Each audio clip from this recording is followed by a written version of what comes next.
What's going on? Drinking Buddies, brand new podcast coming right at you. But you know what we got to do first? We got to talk about those things that generate a little revenue for the show. First and foremost, you may have noticed that there were some ads before this that were digitally inserted, or if you're listening to this on YouTube, placed there by YouTube, because that's a thing we're doing now. So if you want to avoid those digitally inserted ads, or the ads placed there by YouTube, the easiest way to do it is go to patreon.com/MattSlayer. Home to, first and foremost, the ad-free audio. Also home to the whole video back catalog, the completely uncensored video back catalog, and you get the video versions a week early. So come join us on Patreon for all that awesome stuff and some exclusive content that comes up every once in a while as well, like random musings, random BTS. We got all sorts of stuff. Once again, check that out today at patreon.com/MattSlayer. We are also brought to you by my Twitch stream at twitch.tv/MattFNSlayer. If you're listening to this on Thursday, Thursday is community game night. Come hang out with the community, join the Discord, come have some fun with us. And if you have Amazon Prime, I wouldn't be mad at a Prime sub. Last, but certainly not least, the easiest way you can support this show is tell your friends, repost social media, repost clips. Just help spread the word about the show. We have been doing awesome. Like, the numbers have just been going up and up and up, and I appreciate every last one of you for it. The other super easy way to support this show is go to youtube.com/andnowwedrink and subscribe. That's right, just subscribe. Costs you nothing. Feeds the algorithm, puts the show in front of more people, and it just continues to snowball. To sound like a stereotypical YouTuber, smash that subscribe button. Something like that, I don't know. Let's get on with it. My guest this week is author, TV writer, back on the show for the first time in 4 years. Serious lapse in judgment for letting it go this long is Jordan Harper. Jordan and I in this episode talk everything about modern politics, the lack of nuance in American society, food in LA, some odd encounters Jordan has had of late, his new projects, and in typical Now We Drink fashion, it goes all over the place. I'm not going to delay any further, so sit back, relax, pop a cold one, and enjoy Drinking Buddies. When aliens come to take over, they look at us like we're out of our minds now. We're gonna galactic makeover, and now we're thinking that they just might be right. I cannot wait for this whole world to end. I'm gonna break out the bottle with my friends. I think they'll tell the best stories when we're gone. And now we drink. Can't have fucking everything. You certainly cannot. Jordan, what's going on? Not much. Are we recording? We are now. Oh, okay. That's what that clap means. Oh, of course. You were trying to do it all professional and just be like, I clapped, and that means we're recording. And I gotta blow the kayfabe by, just asking dumb rookie questions. I work in TV. What does the clap mean? Well, we still say action after the clap in television, If it wasn't unscripted, I would. But There you go. because it's unscripted, I don't want to call action because this is real. Right. We're flowing, and I guess that's the important thing is that this is just all off the dome, as a freestyle rapper would say. It's, believe it or not, one thing I learned listening to Chris Hardwick on The Nerdist before he got canceled was not doing intros and stuff like that with the guest here, because people tend to put up barriers and like, oh, I got to be on now. I have to be proper on all that fun stuff. It's like, no, just continue the conversation, hit record. So you're saying that you take lessons from I don't even know what he did to get canceled, but like, I don't even remember. Wow. I'm sure it wasn't good. I'm sure it wasn't. The idea that a lot of people get canceled for stuff that was like totally cool, there's not really that many of those people. No. I mean, Louis technically asked for consent. Did he? Did he? I'm not defending Louis. No, I know. There's a horrible power dynamic of, oh, this is my employee. Yeah.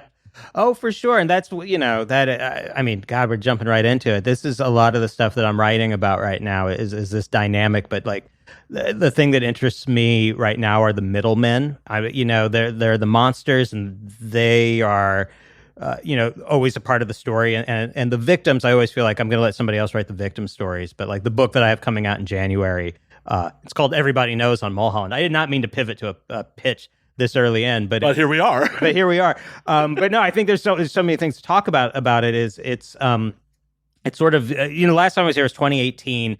And it was right before I was going to shoot my pilot for LA Confidential, the TV show. And that TV show did not happen. I know. I was bummed when I saw that. I'll send it to you, by the way. We did shoot it, and I will send it to you. I won't send it to anybody listening to this, but I'll let you watch it. Fuck you, listeners. Hey, I wish everybody in the world could see it, but that's really not my call.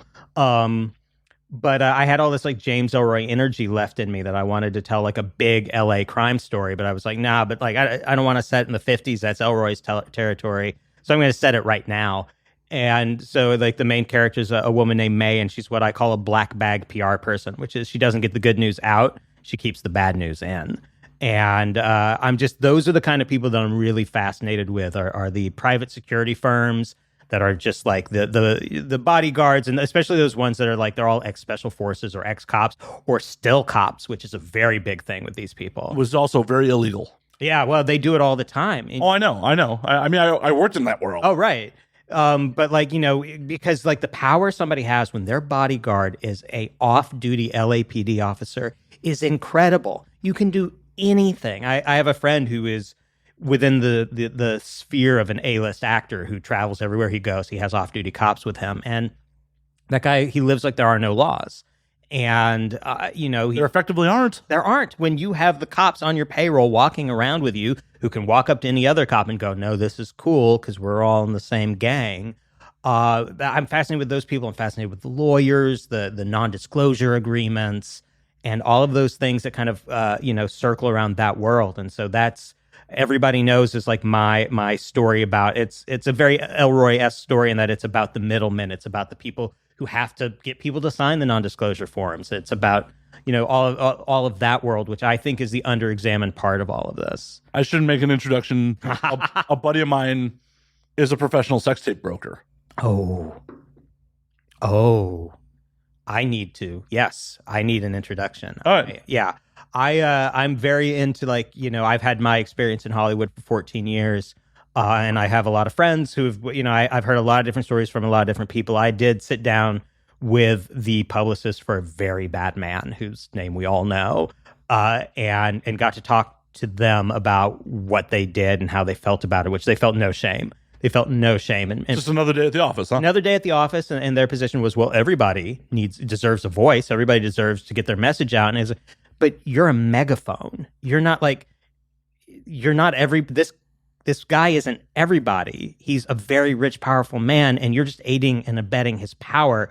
This isn't like some kind of civil rights, free speech issue. This is you are aiding and abetting like a man because the person did acknowledge to me in the interview that, yes, this person is a monster who has done these horrible things. But hey, everybody needs a job, which everybody's got to eat. Everybody's got to eat. And I don't know why I find that more distasteful than I find like defense attorneys, which I think actually, yes, everybody does deserve a defense in court, because in court, you're going up against the biggest monster of all, which is the state. And in the book I'm writing right now, another one of my main characters is a defense attorney, and the way he puts it in the book, which I think is great because I wrote it, is I'm the knife they bring to a gunfight, because you're coming up against the United States of America, and all you have in your corner is that guy in the cheap suit. And so that's, hopefully not in the cheap suit. Hopefully in the nice suit. You're right. And I think the character I have written would be a nice suit. And I spend a lot of time, Instagram is a great place to check out defense attorneys, because they will shoot videos with their clients. I'm sure they knock stuff off the bill. But, the thing that's amazing is like LA, the kind of defense attorneys I'm looking at are guys who are like, my client, and the client is just standing there. Clients don't wear suits in court anymore. Nobody owns suits anymore. So they're just wearing a very nice polo and their pants look clean. And that's all they did for court. And the lawyer will be like, we were charged with kidnapping and assault with a deadly weapon, and I got it knocked down to just kidnapping. So we got one of the strikes taken away, and it's now, instead of 30 years, it looks like it's going to be about 20, probably 10 with good behavior. And you're like, that's what actual defense attorneys do. They don't prove that you're innocent, or, they don't like crack the case. They work it so that you maybe don't have your entire life destroyed by a thing that if you were a rich person, you would have just gotten away with in the first place. I don't know how accurate the statistic is, but I heard somewhere, read maybe, 94% of criminal cases in the U.S. don't go to trial. Yeah. And if every case went to trial, the justice system would grind to a halt instantly. The system is built to make sure that most people plead guilty before they go to trial. And then when you go to the courthouse and you look at who's actually there, and you see they're all people of color, and you go, I don't know if this system's like awesome, because I don't believe that they look, I've committed felonies. Don't admit to them on here. This is the internet. No, I'm just saying. I've committed felonies in my life, not recently, but in my drug days, I've certainly had more LSD or mushrooms in my possession than probably would have just gotten me a parking ticket. I'm just saying, most people have at one point in their life committed a felony of some kind. Without a doubt. And so that's where you can just be like, so I don't know why I'm going to get all high and mighty about the people who happen to get caught, who happen to be the people that the police go after, even if they're guilty. I don't know. I mean, not to just start off on this tangent, but here we are. But here we are is this is a lot of the stuff that I spend a lot of time with now. I'm fascinated, and this is another part of Everybody Knows. We can talk about other things besides my book, but is the LA Sheriff's Department gangs. I mean, are you hip to this? Oh, I am. It's fascinating. I mean, you tell people so there are gangs in the Sheriff's Department. They go, and you go no. Gangs. And they're like, yeah. It's like, no, they have tattoos, and they have to do blood in, blood out, and they commit crimes. And they go, and you're like, I'm saying this, and somehow it's not getting through to people that well, because it sounds like it should be a work of fiction. Yeah. Oh, yeah. And again, this first book in this series that I'm doing, I only have one real chapter about sheriff's gangs, but I try and lay it out as clearly as possible of they're gangs, and high up people in the sheriff's department are members of these gangs, and they run entire divisions. There are precincts that belong to the banditos. This is all allegedly. I live in LA still. No, I know. Hey, look, I'm publishing a book with all this stuff in it, and there's part of me that goes they just did a raid yesterday or the day before on a woman who's investigating the sheriff's department. Yeah, the civilian oversight. Yeah, and they just did a raid, and you go, well, I hope they have a good attitude towards fiction writers. I wouldn't put money on it. I wouldn't either, but you just gotta. I will say that I did write this book. You always go in with fear, especially now. Everybody's scared to say things in fiction or out loud on the internet or whatever. Everybody's scared. I did a pretty good job of saying things that I was a little scared to say. And I'm not asking for a medal for that. It was a book. I wasn't out on the front lines, leading the revolution. I'm just saying I am glad that I was able to write that chapter and go, well, geez, I hope that maybe they won't read it. But it's that double-edged sword of the more successful you are, the more likely it is that you're going to catch their attention. And it's one of those things where this is the internet. This is here forever. Mm-hmm. Oh yeah. 100%. 10 years down the road, someone could Google Jordan Harper, LASD gangs, and a clip from this may show up. Yeah. Well, don't put that in the tags, but or put it in the tags. I don't, no, I don't. Again, I wrote the book. I having been in Hollywood and worked in Hollywood for 14 years, I've collected a lot of stories. And so I have fictionalized a lot of stories. And there's a lot of them that have made the news. People are going to know exactly what I'm talking about. I use fake names. It's fictional. Everybody's an amalgam. Don't sue me. And there's going to be some that people in the know will know what I'm talking about, because there are people who've never been busted and people who've never gotten news stories written about it. But again, that's why that's the title of the book, is Everybody Knows, like that Leonard Cohen song, because there's been multiple people who have gone down where the attitude in Hollywood's been yeah, about time. Hell, one of the most infamous ones. Started a whole fucking movement. Yeah. The worst kept secret in Hollywood. Worst kept secret in Hollywood. I mean, you had stuff there's a great clip of Courtney Love one time where she was on a red carpet and somebody said, what advice would you give to a young actress in Hollywood? And she said, don't go to a private meeting with Harvey Weinstein. Which is wild that one of the other most allegedly horrible people in Hollywood is giving good advice. I mean, yeah, I'm sure she's got problems of her own, but I mean, but oftentimes it's people like that who have the guts to say something like that, and the devil be damned, you know. But like, there's another person in this book that, again, when people read it, hopefully they will, they're gonna know exactly who I'm talking about because he's coming up in the news now. He never had before, and I'm like, uh oh. But hey, you got to go for it, right? Like, what am I gonna do? Write a pussy book that is like scared? I guess. Again, No. I'm not trying to act like this is the bravest thing a person can do. Like, it's just, but that just makes it more important to be brave about it, is because it's not. It's a book. I don't also. Like, when people talk about this stuff, like, sometimes people want like credit, like pats on the back because you're like exposing something. It's like, I'm writing a novel. That's all it is. It's a novel. Nobody should get credit.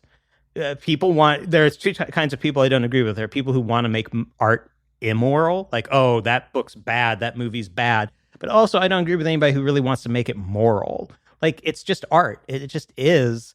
And I think that's good in and of itself because people like stories, people like art. That's the good of it. But like to say, well, I wrote this thing, it's an important story. It's like, no, it's not. Like, it's a story. It is. Do you feel any regrets on monetizing some very real people's fucking trauma, though? I mean, look, first of all, that is why I fictionalized it. And it's also why I had people read it before I sent it into any editors and be like, what do you think?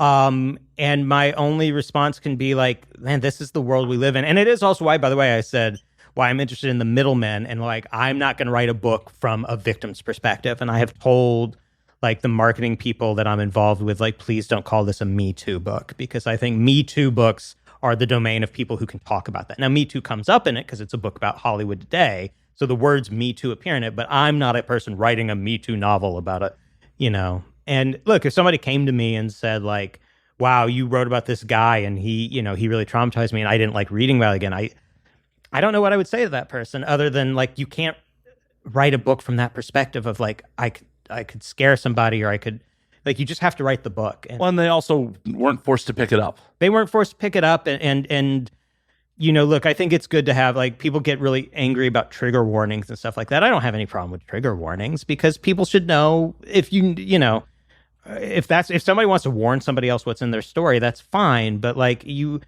there's on a totally non-political level, people always say you have to write like your parents are dead. Like, you can't be thinking, what is my mom going to think about this book? What is my dad? And you're a human being. You, of course, think about it, but you try and write like, well, not you. Like, I very much preach to, like, I'm living life for me, man. Like, Yeah. I don't really give a fuck about what the people who fucked me into this world think about. Like, the job's done. You can't abort me now. I like that. That's a good attitude. Yeah, and that's the attitude. That's what to strive for sure when you're doing this. I mean, because trying to live up to anyone else's expectations, your parents, your society, whoever, just holds you back. Yeah. Oh, yeah. 100% holds you back. Because especially if you're trying to live for your parents' approval, what happens the day that they're no longer here and you've been living your whole life trying to gain their approval? Where are you now? Where the fuck are you? Oh shit! The people I wanted approval from my whole fucking life are dead. What's the meaning of my life? No, seek out life for the meaning of your own fucking life. Live for you. I think that works both ways in that, like, I think that people who write books that are trying very hard not to offend anybody are gonna not be great books. But the other kind of book that isn't great is somebody who's really trying to offend you, and it's like, am I shocking you yet? Aren't you shocked with all my shocking opinions? And it's like, that's also boring. And I agree.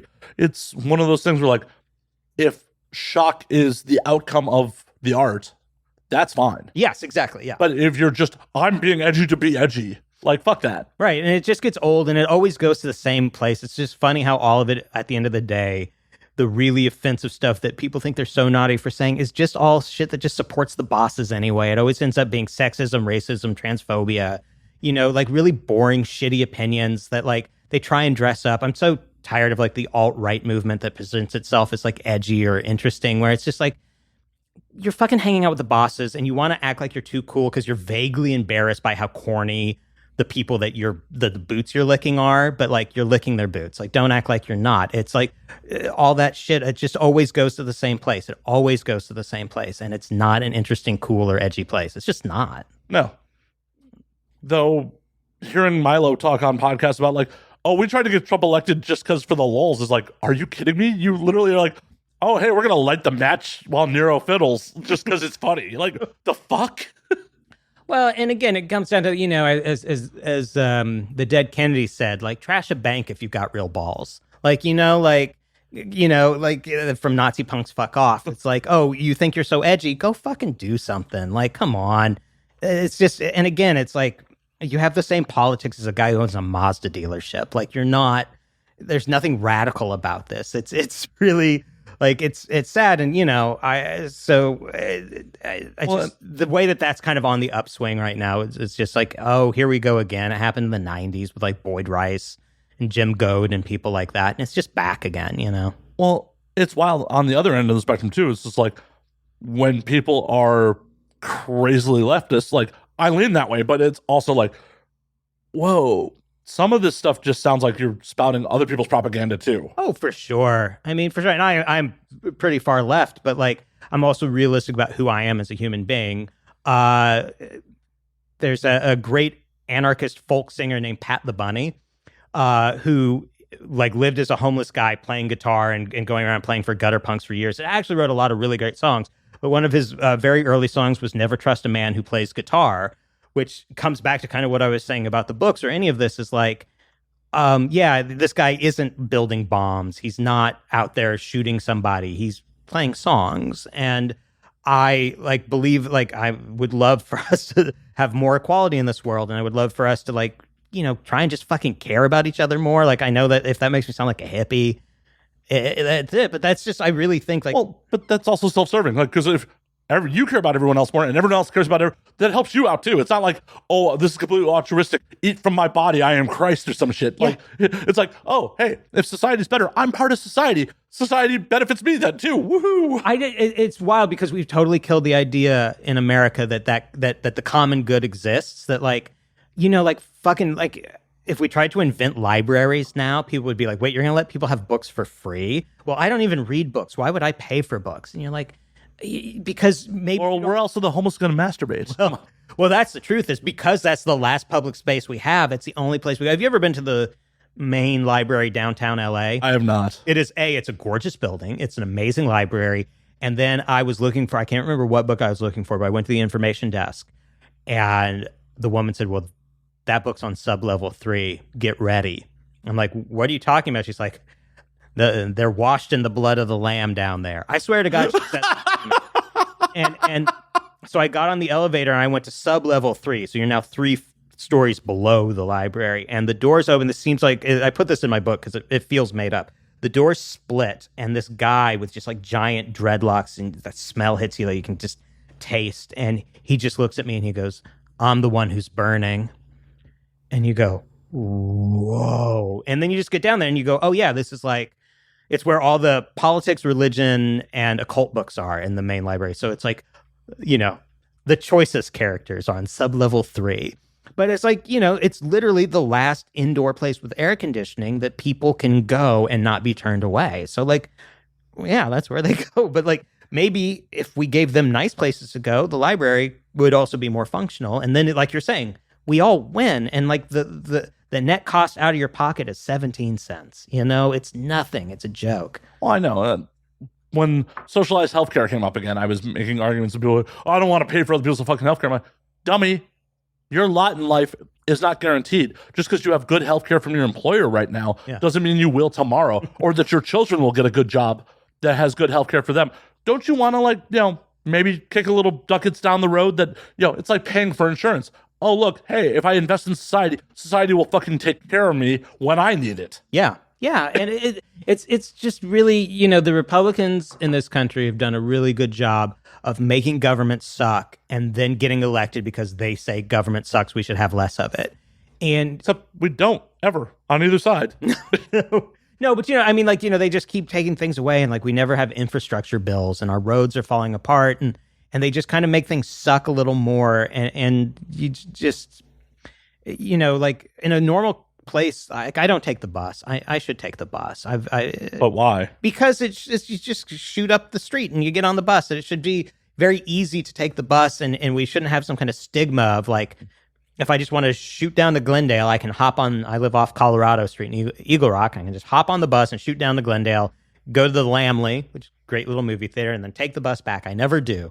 And every time I don't, I always just kind of think, well, I should just once, because we've created now it's a system where only poor people take the bus. And now there's a stigma against it. And now the traffic in LA sucks. And if every once in a while more of us would take the bus, LA would be a better place. And again, I'm not like some fucking, like, I don't want to act like I don't do it. Oh, yeah. You know, like, But it's one of those things where, like, unfortunately, 100 fucking years ago, they took the fucking red cars out of fucking service. LA is very much steeped in the, oh, this is for the poor. This is inconvenient. yeah. And I don't know if taking the bus occasionally would actually change that. Well, no, and that's, 9 times out of 10, if somebody, including what I just said, if somebody's trying to make you feel guilty for your individual actions, there's almost always some fucking corporation that you can find that you should actually be mad at. Like when they tried to make us all feel bad about using drinking straws, and it's like, oh, is that what's choking the ocean? My straw? You sure it's not that giant petrochemical company that's like dumping shit in the water? It's me and my straws, and you're right. And like a lot of the criticism when you get down to like left-wing politics in America is like left-wing politics require collective action from everybody. And so they'll be like, oh, well, if you want people to have more money, why don't you just give them your money? And you're like, well, that's like saying, hey guys, we should build a dam on this river that will help us all. And somebody goes, well, if you want a dam so much, why don't you just throw your bricks in the river? Like we all actually have to work together to build the dam. If we want better public transit, you're correct that we all actually have to go out and build a better public transit system. Me being a little soldier of good isn't going to do it. It's not, you're totally right. And again, that's a very like a knee-jerk liberal guilt thing that I have, that it's hard to shake, And that's part of the problem with being on the left side of things is the left will cannibalize itself very much so. Oh, yeah. And that is where the right fucking, like, so much of the right was never Trump until Trump was the candidate. They're like, oh, never mind. Lockstep, here we go. Turns out, I think he's a heck of a fella. Right. And just never mind what I said before. Never mind that the grabbing him by the pussy is fucking reprehensible. Oh, I'm going to go grab someone by the pussy too. Please don't just turn that into a soundbite. Shit. It's the internet. It lasts forever. It does. I was literally having a conversation with a friend about starting an OnlyFans today where it's just like, you sure you want to do this? Like, I am obviously not against people working in sex work or adult entertainment, but I also very much try to remind people like, hey, being a sex worker is not a protected class, and you really need to give real thought to things you put on the internet being there forever. Yeah, because again, I think you could wish for a better world where sex workers weren't discriminated against in a bunch of ways, but we don't live in that world. We live in the world where people discriminate against them all the times in all sorts of different ways. I mean, I know you know this way better than I do, but like, yeah, you have to be like, oh, forget your idealistic idea of what this is. Of like, yes, you are free to be a sex worker. Yes, sex work is work, absolutely. But we also live in a world where, yeah, man, and it never goes. I mean, it didn't even go way back in the day. Those first pictures of Marilyn Monroe in the first episode of Playboy ever, she didn't sell those to Hugh Hefner. She took those when she was a young, struggling actress. And then when she got famous, somebody sold those pictures. So even back then, things lasted forever. And now they really, really, really, really last forever.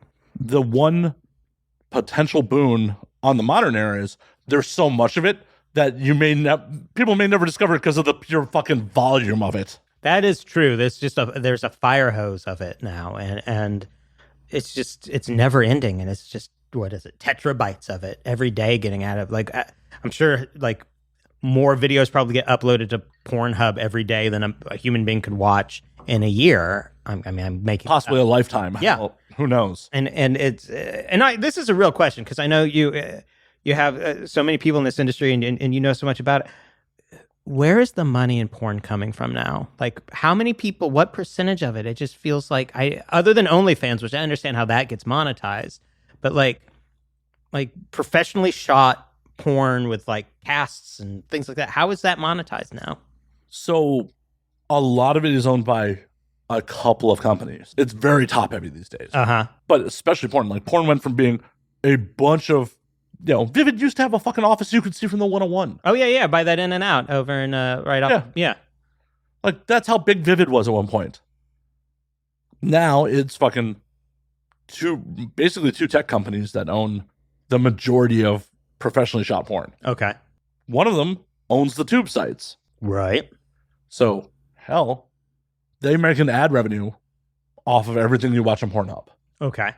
Right. Ad revenue. Okay, yeah. Yeah, MindGeek has moved to more of a YouTube model where they finally, instead of just stealing people's content, like give you a kickback based on ad revenue, based on how many views you're getting as an individual model. They own all the tube sites. They also own browsers. They also own a whole umbrella of production companies. Well, guess what teaser content gets prominently featured? Vertical integration. Exactly. Wow, okay. And that's how a lot of money's been made. And I'm not mad at it. MindGeek occasionally employs me, so. So it's a wonderful model, and you approve of it. Oh, I honestly, they obviously don't watch my show because I've talked a lot of shit over the years. Before they were employing me, it was like, I also have been important long enough where, like, back in the day when they were the devil, they were absolutely the fucking devil, absolutely were stealing people's content, demonetizing, like, making it effectively worthless, and then buying it for pennies on the dollar. That was the old model. Right. And now they have turned it around. They've become more artist friendly. And well, they're the monopoly now. So they're the only game in town. They're the major game in town. It's what you're saying. It just seems like it's the thing with everything is there's just no middle anymore. There used to just be a middle where you could kind of comfortably live as a small porn site or as a small studio or a writer who writes like 10 books that are never quite bestsellers, but you can own a house, Well, OnlyFans has kind of brought that around. Oh, I guess that's true. But OnlyFans has its own top tier. Like, there are a lot of people making a lot of money from OnlyFans, but there are also people that are fucking struggling every month. Right. But some of that is lack of marketing. Some of that is they're not keeping up with their fucking content. OnlyFans is a lot like podcasting and YouTube, where it's just like, actually, OnlyFans is more like podcasting than it is YouTube, because you can put a YouTube video out there and the algorithm may pick it up and it may show it to a bunch of fucking people. OnlyFans has discoverability problems just like fucking podcasting. That makes a lot of sense. And probably also a sense of like you can't rest on your laurels. Fuck no, you can't. With a YouTube video, if you hit the big YouTube video, then people keep watching it and it will keep going. But yeah, OnlyFans, you got to update it. I don't know how often, but I'm sure there's pretty fucking often. Yeah. I mean, and the thing about it is like more you feed it, more people want regular content. More they want your attention. They want more. Right.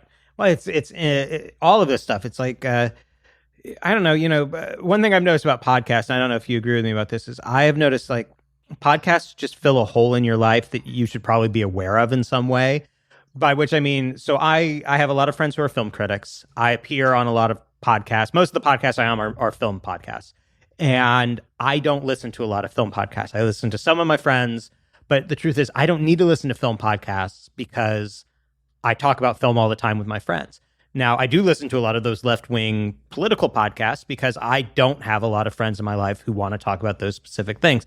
So I always think like there's almost an interesting exercise to be done if you really listen to a podcast a lot, to ask yourself the question of like, what's missing in my life that I should maybe look at filling. And there's nothing wrong with podcasts. We're on one right now. I'm not trying to like, hey, I'm here to shit on your art.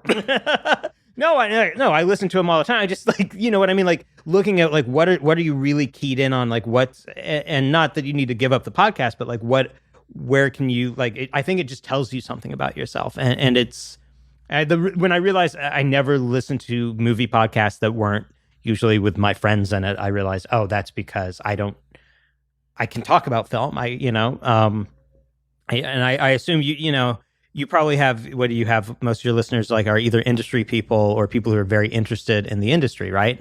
Or just perverts. Well, that's what I meant by people interested in it. I thought that was more business friendly term than perverts. Oh yeah, we're on the most business friendly pod. I mean, I'm in the YouTube partner program now. I guess I have to watch myself a little bit. Hey man, start monetizing those clicks with people interested in the industry. Yes, people that are interested in the industry and the inner workings of pornography or adult entertainment. I don't think I can actually say pornography on YouTube. Ooh. I don't know. I mean, it's a word. It's in the dictionary. They don't care about that, huh? They don't care about words in the dictionary. I definitely don't like that word. I can't use that one too often. This is totally a change of subject, but we were talking before the show, and this is the story that I've told so many people. I had to be like, no, do not tell him before this. So, well, I'm not going to spoil the punchline. I'll just start telling the story. So I was taking a walk in Eagle Rock the other day, and this is just a small part of it. I got chased by a dog, And I had to I didn't run. Instead, I did a thing where you lock down and you refuse to acknowledge the dog is running at you and barking, because I didn't want to act like I was a threat and I didn't want to act like I was prey. So I just walked up the hill and the guy's chasing his dog going, don't worry, he's cool. That thing every dog owner says right before the dog bites you, he didn't bite me, but I get to the top of the hill. I'm just saying that because that sets the mood, right? And I turn this corner and there's this woman standing in the middle of the street and she's on her cell phone and she's sobbing.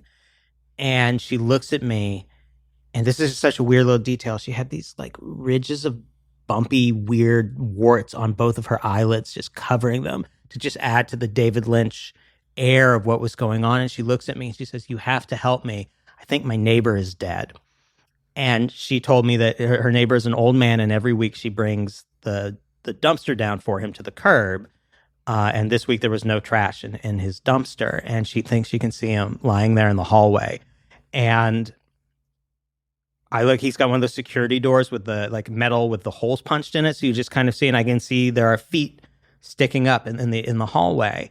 And she says somebody's got to go in there. And I'm on the phone with 911, and they say somebody has to go in there and give him CPR. And this woman's hysterical. So again, I was already kind of locked down, and now I just locked down even more. I'm like, okay. I'm going in. I don't know how to give CPR, but maybe there's an old man and maybe I can help him somehow. So I'm going in and I open the door and I look at him for 0.25 seconds. I only ever see his legs because he's wearing shorts. That's all I needed to see. I look at him for 0.25 seconds and I turn around and I say to the woman, he is very dead. And she tells 911 that. And because I don't need to describe it, but we're talking about days. And what was interesting about it is I didn't get sick and I didn't really get scared. I had that very locked down thing, but my brain, and it wasn't my conscious brain, it was the very center of my being. My animal self just said, that's a dead body, get away from it, and you don't have to run, but just go. And that's why people were like, did you look at him? Did you smell him? I'm like, no, I saw him. My brain said, dead body, go. And I just turned around. So I figured out how you afforded a house in fucking Eagle Rock, huh? Oh, yeah, and then I bought that guy's house. No, that was yeah. Deeply discounted. I was walking in my new neighborhood going, oh, I've never been on this street in Eagle Rock. I have not been back to that street in Eagle Rock either. Did you write down the address? I could buy a house in Eagle Rock. That's true. I should. I'll let you know. But just let me know when the estate sale is. He might have had some good shit. It was just wild because it's just you live your life, and we all have to live our lives not thinking about that thing. That it's just oh yeah, I walked back down there. I was on the phone when all this happened. I said to my buddy, I'll call you back, and I called him back, and he's like, no, the last thing I heard was a woman say, I think my neighbor's dead, and I'm like, yep.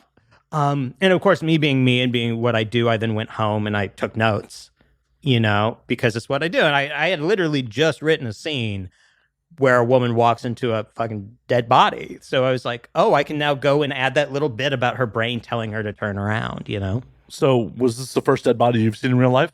It was, no, I was in the room when my grandfather died in the hospital. And I've seen people at funerals, but this was the first well, I mean, in the wild. In the wild. Yes, it was. And I went home. I told Megan, my partner, about it, and I felt fine, went to bed, blah, blah, blah. And 3 days later, I had a day where I missed 2 appointments, just with no explanation, just oh shit, I had a physical this morning. And then oh my God, I had an appointment that I didn't go to at all. And then I went oh, I'm fucked up. It took me 4 days for my dumb toxic masculinity brain to allow me to admit that, oh yeah, seeing this rotting corpse had in fact bothered me. I don't know. What about you? What have you I mean, the closest I've got to was in 2006, a friend of mine on the job got shot in the face and neck. And I got to show up to the crime scene an hour after the fact. And the pool of blood he left was still wet when we got there an hour and a half later. Wow. That's a lot of blood. Yeah. Oh, it was so fucked. They airlifted him out of there. And he survived. Amazingly, he's fucking survived. His fucking credit card started getting, this is back in Chicago, his credit card started getting used in Northwest Indiana. And we're all like, the dude who shot him, when did he take your wallet? Turns out one of the nurses was so convinced that he was going to die, they stole his fucking wallet and started using his credit cards. Well, I like how that makes it okay. Well, they weren't going to make him pay; he would be dead. Right. But wow, that's That is close to death when the nurse is like, nah, go ahead, take it. Yeah, and just stole his fucking shit. That's how, like, it was absolutely crazy because this is all caught on fucking footage. This is when I was working for the armored car company. Oh, okay. My guy goes into a Macy's, runs in. He is running hours behind. He is covering someone else's fucking route. The assailant goes into like the vestibule and pretends to talk on the customer service phone. I don't know if I've told this story on air before. I'm sure I have. But he comes out. The guy, he opens up the inner door of the vestibule, takes one step in. The guy forearms him to the wall, shoots him twice, grabs the bag, runs out the door. About 13 seconds later, he comes running back in, grabs the garment bag he was hiding the gun under, runs back out. Wow.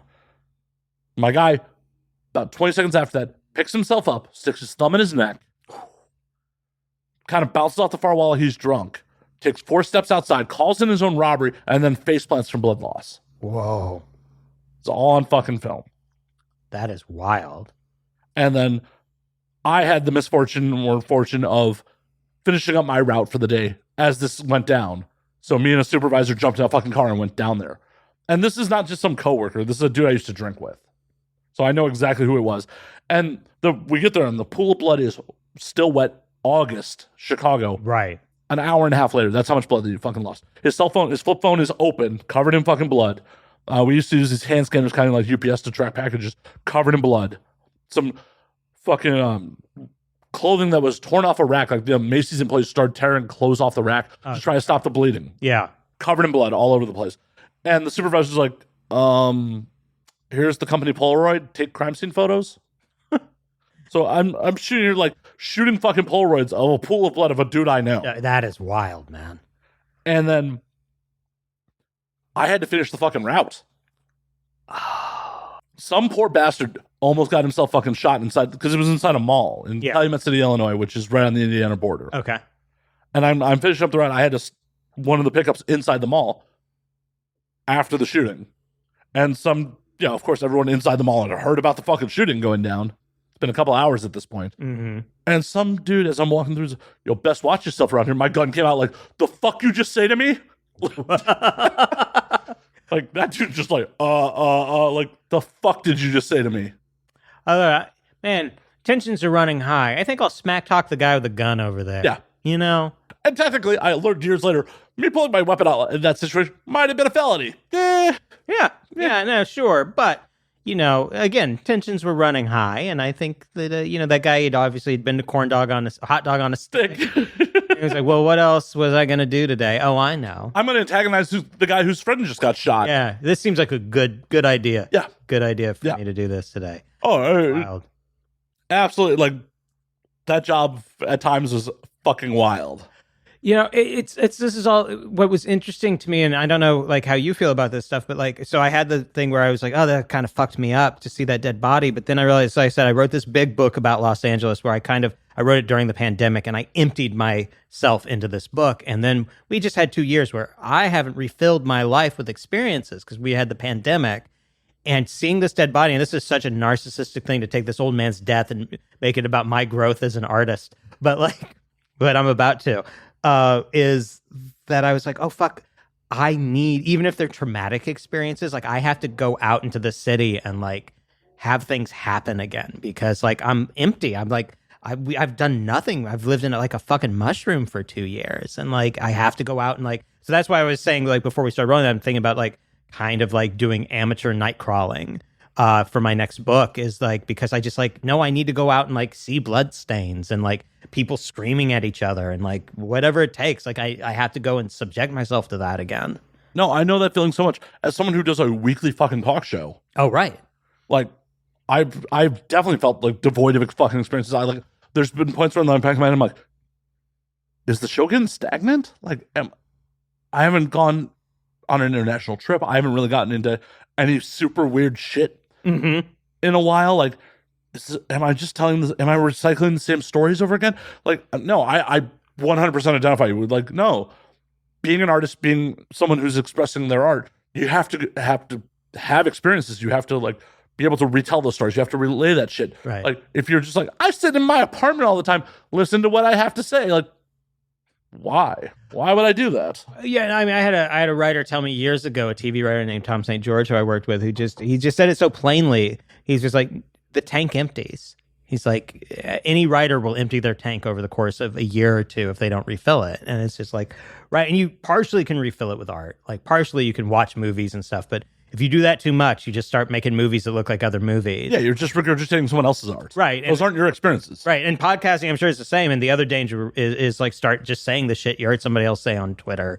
or whatever, TikTok, or, just the fucking shit everybody else talks about all day long. And or celebrity gossip, or a rapper got shot at Roscoe's this week, or now I will say that is a part of my professional interest, is that rapper who got shot at Roscoe's this week, because the rumor is that it was because his girlfriend geotagged them in an Instagram post and said, hey, we're all at Roscoe's. And so they haven't proved this yet, but one of the theories is, oh yeah, like somebody follows this woman on Instagram and said, this motherfucker's at Roscoe's, like, let's go get him. And they went and robbed him. Hell, they don't even have to follow her. If they tagged Roscoe's and they're looking at Roscoe's page. Well, that's true.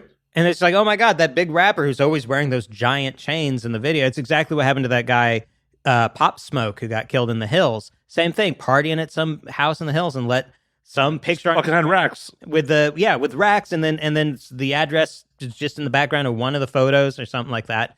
And that's all it takes, man. And so I actually am really interested in that, just from that progression of like, LA is not safe, is like the catchphrase, but it's like, man, I don't know, like $50,000 chains on your neck, and then you're going to a restaurant, and like, I'm not the victim blame. I was totally about the victim blame, but well, hell, Ice-T came out and like, you see LA rappers don't fucking flex like that. Like, I guess we are talking about it. Yeah, I'm sorry. You were saying, you brought up as a thing that would be lame to talk about, and I was like, ooh, let's talk about this. I don't even think that it's on South Central. Like, he could have been at the Hollywood Roscoe's and had the same shit go down. Yeah. If you're like, if you're putting it out there like that, that is like, you're really putting it out there. Pop Smoke was in a very, very fucking rich neighborhood when it went down. Yeah, I believe it was actually owned by one of the housewives of Beverly Hills. So like, you're talking about, that's the neighborhood it took place in. No, I find all that, and again, like a lot of what I'm doing right now is trying to figure out how to take crime fiction and treat it like it's happening right now, because I think there's always, with particularly male crime writers, this urge to look to the past when men were men, and it's just a bunch of people punching each other. So I'm always looking for ways to find out, like, how is crime working now, while still keeping violence and stuff into it. So to me, like, I mean, I literally wrote a chapter this week that had like that as its basis. Is like, again, I always fictionalize my stuff, so it's not, I don't use that guy's name, but like, but it's a fascinating way that like, things are elevating. And did you hear about like the interesting twist on it, that like his family was fighting with the medical examiner about getting his body back? No, I didn't hear about that part. Because he's a Muslim. Like, I guess traditionally you have to be buried within 72 hours of death. Right. And the medical examiner wouldn't release his body. They're like, we don't want an autopsy. Like, it's a homicide. We have to. Right. So that's another interesting angle on it. Oh yeah, I'll have to look that part up. I didn't see that yet. I haven't followed it in a couple of days. As much as I'm like, I don't want to follow it. Like, every time it pops up, like, oh, this is interesting. Like, crime interests me. Like, yeah. The whole, again, like, it's something that nobody is really writing about right now, and I find very interesting. I don't know how much of this I'll work into my next book, but like, I even got very deep into now I can't, Draco the Ruler's murdered. Like, he was the one who was this big up and coming rapper here in LA who went to like there's a giant music festival with like Snoop Dogg and Al Green. Oh, that Christmas. Yeah, where he literally like parked backstage and got jumped by something like, I think they said they counted 70 people were part of like the gang that jumped him and stabbed him to death at a music festival. 0 arrests, by the way. The cops don't really break their necks to solve rapper murders. They did catch Pop Smoke's people. They did catch that. Well, yeah, from what I understand, they were not subtle about it. Well, and they were like fucking children too, weren't they? I'm sure they were. I mean, gang, because I believe they were Hoovers. Not to get all like gang politics, I don't really know, but like I believe that's what they were. And so yeah, I think one of them was a juvenile, at least one of them. So like, again, it was just like somebody went, hey man, we can go to this place, and we know that there are stacks of cash there because they're literally. It's just a different version of that original thing of the bling ring, which was like literally when like Paris Hilton would say, I'm going to Ibiza this week. And then people would go like, great, let's go break into Paris Hilton's house, Yeah, it's wild that like some people are in this age in 2022 are not social media aware enough to be like, oh, hey, I probably shouldn't geotag things. I probably should be aware of like the surroundings of where I take pictures of things. Right. Or like, I had like my Instagram locked down for a long time. It was just for family. And then I have a new book coming out. So the publicist was like, come on, like you have to get this open. And it's like, okay, great. So when I should have started a second one. I should have. I really should have. But I have hard enough time maintaining one. And it's just like, okay, don't put vacation photos up until you're back from vacation. Like, it's just a very simple thing to do. It's just like, don't be like, hey, look at me here now. And, there's, I don't know. I'm probably saying I live off Colorado Boulevard. And it's a pretty long street. It's a very long street, actually. So you're right. I didn't say where, but like, you did say Eagle Rock, but. Yeah, but I mean, also like, I'm not wearing a giant gold chain either. So, well, I've probably halfway doxed myself a couple times, like on this show. But at the end of the day, if you're coming for my recording equipment, I have a shotgun. There you go. Because that's the only thing of fucking value in this apartment is my fucking recording equipment And the shotgun. Shotguns are $300, man. Okay. Mossberg 500s are not expensive guns. Hey, is that true? You can get a Mossberg for $300? Mm-hmm. Cool. Yeah, I have a 12 gauge Mossberg with a 7-round tube. I think I paid $250 for it. Yeah, and if for some reason you would need more than 7 shots of your shotgun, hey, just go ahead and die. I mean, come on. Like, I mean, if I have used more than 7 rounds of my shotgun, my neighbors are well aware that it happened. Yeah. Because I've blown holes in a lot of things at that point. Yeah, that's true. I'm a horrible neighbor. I loaded with buckshot and slug. Okay. So what's the slug do in that scenario? Slugs put really big holes in people. Okay, so but why mix them both? So you want the slug is so you can aim at somebody and hopefully put them down with the slug, but the buckshot kind of gives you a little margin of error. Is that it? Yeah. Okay. Well, and the buckshot is not going to penetrate walls as well. The slug will. The slug will. Yeah. Great. I'm sure that thrills you. I'm sure it thrills my neighbors. Yeah. I'm sure it thrills my roommate too. I mean, that's been my home defense piece for a long time. Yeah. So. Well, I don't have one, but I do understand that a shotgun is they say that's if you're going to have a home defense thing, have that. And also just for the reason that you can just rack it. And like that really, if somebody doesn't run when they hear the shotgun racking, you're in real trouble at that point because they're crazy. Well, thank you, Hollywood writers, for making that such a thing. Yeah. Like, that is all on your profession. You're welcome. For making the racking the shotgun be like, oh God, he's going to kill everybody. Well, it's a scary, I do love, you work in TV for a while, and I'm sure you notice the same way. This isn't just for working in TV. The way that when somebody picks up a gun now, it always makes a noise. Anytime a gun is in somebody's hand and they move their hand, there's always just a little noise. And you go, well, that's so fake and phony. But if people don't put it in, it feels wrong because we've all become so accustomed to the fact that like guns make noise when you move them in movies that part seems weird. The way that like in movies, people act like gunshots aren't loud. You know, Jesus Christ, they are loud. They are loud. I like to, in like my LA Confidential pilot, I have a scene where a guy just shoots a gun off next to somebody else's head, and like the guy screams and like grabs his ear because it's like being done as torture, because that's torture. It's like you're wrecking somebody's hearing doing that. Well, and potentially burning them with the gas too. Yeah. Oh yeah, and getting the what do you call that? The gunpowder. Yeah. Spackle and whatnot. And well, when I first got into armed security, like I didn't know shit about guns. I didn't know shit before I got into doing armed security. Mm-hmm. A job I fucking fell into. And one of my buddies who was very firearms proficient, like, oh, you should look into getting a Glock model, whatever it was, C, which is the compensated model. So it has there's vents on the barrel that help alleviate some of the gas for less recoil. Mm-hmm. The reason you don't use that in real world non-target shooting scenarios, because sometimes you may have to fire a gun right next to yourself and you'll fucking burn yourself. Right. Yeah, that seems bad. It is, but it's just one of those things where, like, as someone who didn't know shit about guns, oh, that's a thing? Mm-hmm. That's a thing? It shoots hot gas out the end of the barrel? Right. Yeah. No, again, you're right, because we grow up. You watched Rambo shoot like an M60 from the hip, and not run out of bullets in 5 seconds, and it's just like surely that's a bad idea in real life. Have you ever fired a 12 gauge shotgun? No, I never have actually. So, part of like firing a 12 gauge shotgun is you need to lock it into your shoulder pretty well. And then you got to kind of rock with the shot. Because if you don't, it will just slap you in the shoulder and leave a fucking bruise here. Okay. That's not something that like some bad motherfucker just like one-handing a 12. Good luck one-handing a fucking 12 gauge with anything beyond bird shot. Well, I mean, to me, the only person I can think of one-handing a shotgun is Arnold Schwarzenegger in Terminator 2. Or Ash in Evil Dead. Okay, yeah, you're right. Yeah.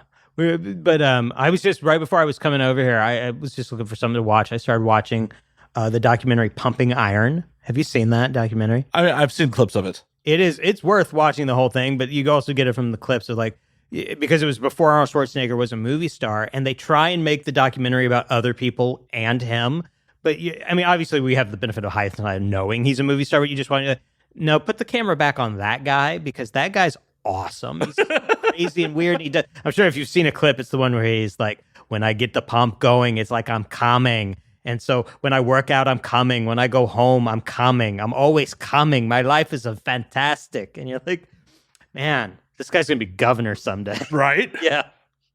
As a Republican. As a Republican. He doesn't, well, I mean, I guess, you know, he is a California Republican, which is not anything like any, well, no, that's not true, because you have the whole Inland Empire, or the whole central of California. And the OC. Shit. The OC.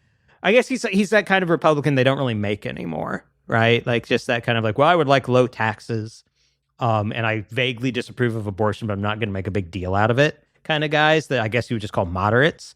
What's that in America? Yeah, they don't, those guys are gone. I mean, what do you got? Like Mitt Romney, who can only do it because he's from Utah, and they just like him because he's a Mormon, so they don't require him to be the level of insane that, like, I'm from Springfield, Missouri, which growing up I lived, it's a deep red, very like conservative Christian place. And I got out of that place. The first piece of writing I ever did that I got paid for, I was in high school, and I wrote an essay in my high school newspaper about how much I hated my hometown. And the local daily paid me, and they reprinted my essay. And that was the first thing I ever got paid to write, was I hate my fucking hometown.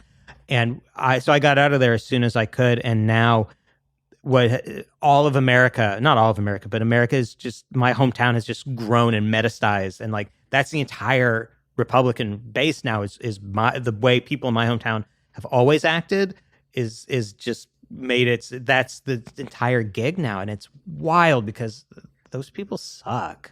It's become a religion, and you can't argue religion with facts at all. Oh yeah, no, not at all. And I'm fumbling just because you're like, just shut up, just like chill out, just be cool. I am just a hippie at heart. I've come to realize that. I like all punk rock and metal, but at the end of the day, I was raised by hippies, and I just fucking be cool. My motto in life, I try very hard, is just, I'm not a cop. It's like, do whatever you want. But I think a lot of times people get wrong. They think they're not being the cop in the situation, and they are. And that's most of those Republican people, is they're like, well, I should have the freedom to discriminate against other people. It's like, no, that's you being a cop. You being discriminatory is you're the cop in this scenario, guys. Like there's a guy named Karl Popper, the philosopher, who years and years ago, like came up with this idea of like, if you want to have a world free of discrimination, you have to discriminate against bigots. Because if you don't discriminate against bigots, they will take over. And that's where a lot of these bullshit free speech arguments come from. And I grew up, like I said, in a very conservative place where my older brother ran the punk rock club in my hometown. It's called Harper's Bazaar. And he wouldn't let in the Nazi skinheads. And we had a lot of Nazi skinheads. Oh my God, in the Midwest? Never. Yep. Never. We had the national headquarters of the Hammerskin Nation were in my hometown. Yeah.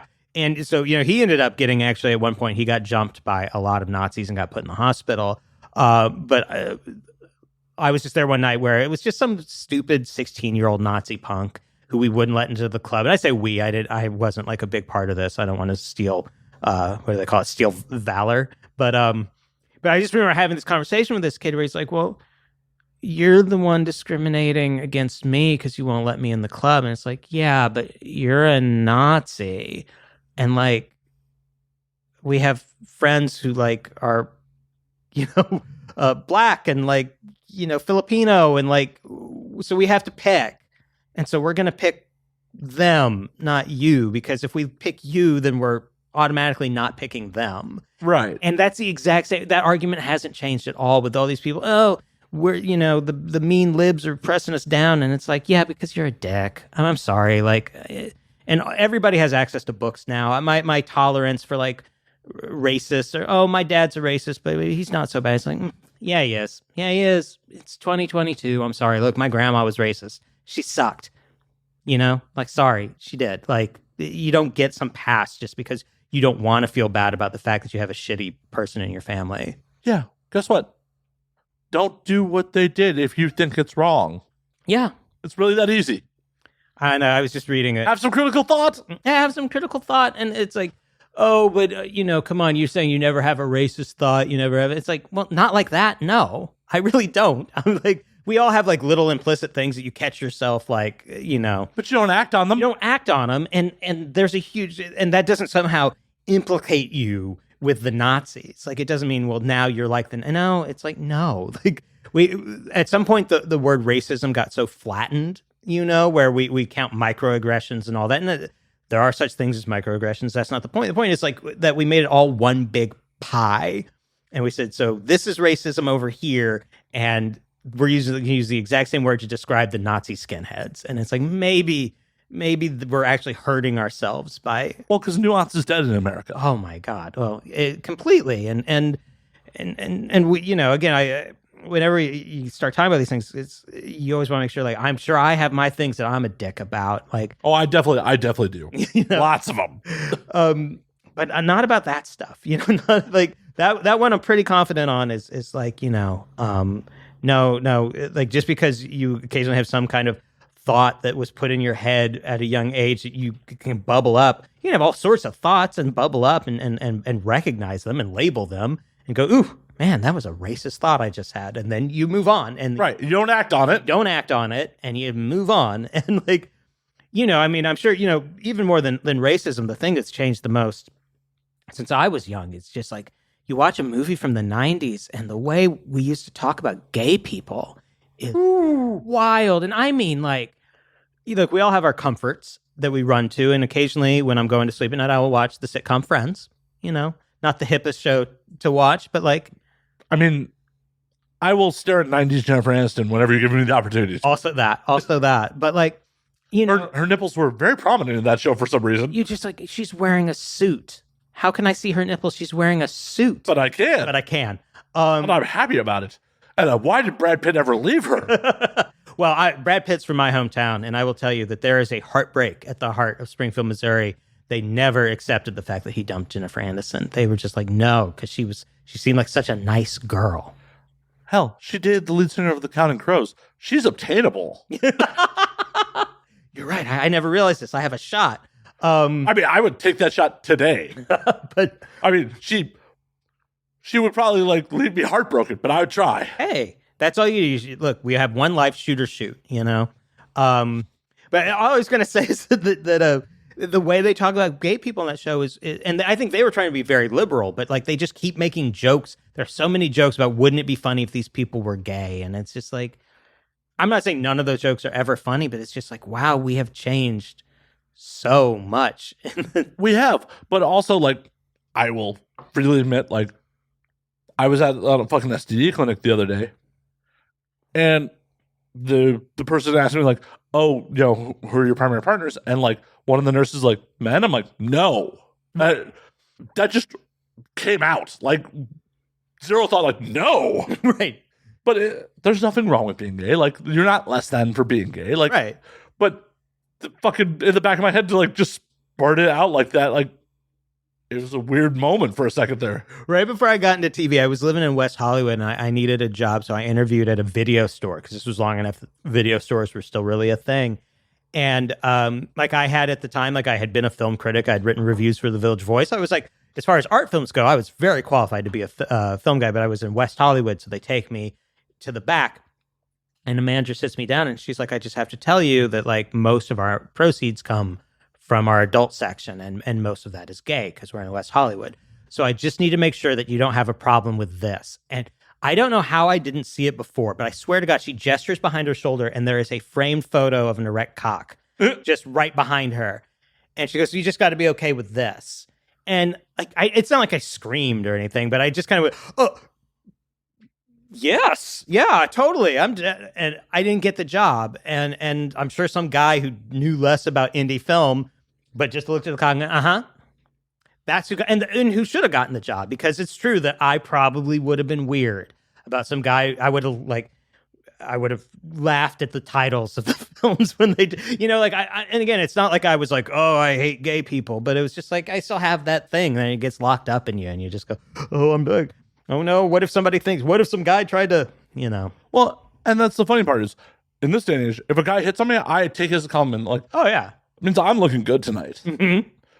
Because normally I am not, the gay's cup of tea. I'd be like, oh, you're painfully hetero. I would think you would fit into there's that whole bear. I mean, I'm someone's cup of tea for sure. Yeah, but I've definitely hung out with some gay folks and them been like, oh honey, now, like oh. I was when you first reached out to me and said we should do this again because it's been so long. I was like, yeah, we should. And I just checked your website out or your YouTube page, just see what you'd been up to. And so I clicked on a link. So I'm going to talk about something that was on your podcast. All right, it'd be great for your usual listeners. But it was a woman, and you asked her who's the best lover, and she said gamers. And first of all, okay, all right, I'm going to take her at her word. And she was like, it's because their fingers move so fast. They have such great coordination with their fingers. And all I could think about is I'm just so glad there's something new in sex, because I'm so out of it at this point. I have my happy, just, monogamous life that I lead. And that there's a new category of guy who would be considered desirable. I just think that's great. And so I'm taking her at her word. And I'm just very glad that there have been technological advances thanks to fucking Twitch streaming video games. That's what I have to say. We're old. Yeah. It will continue to go on without us. Time does not care about us. It just will continue to evolve. I hadn't really been to any shows since the pandemic was over. And I went to the Hollywood Forever, where they have the Masonic Lodge, which is such an amazing place to see shows. And I saw this woman named Ethel Kane. I don't know if you've ever heard of Ethel Kane. I don't know her. She's 25 years old. She is trans white trash who sings these really slow, sad ballads. I think she's great. And so I went to this show, but I really had that experience that it's been a long time coming in my life, where I was I was the old guy at the club. You know what I mean? But it was great. I mean, because I just accepted it. Because it wasn't oh, I'm 5 years older than everybody here, or oh, I'm 10 years older than everybody here. Most of the crowd looked they were 20 years old. So I'm more than 20 years older than them. And it was because she is trans, I think, she attracts a very queer audience. And so it was this just audience of straight people and gay people and non-binary people and pink hair. And it was just I didn't look anything like anybody there. And it could have made me feel alienated, but instead it just made me feel really good. Okay, the kids are still finding new ways to be weird. And that's because I was a weird kid growing up in Springfield with back then it was the 8 earrings and the shaved bald on the side with long on top, and now it's pink hair. And if people want to say they're non-binary, that's a thing they can do, which is again, it's just, I actually really had a great time, but it was I was standing in the middle of the crowd, and then pretty early on, I was no, wait, my place is in the back.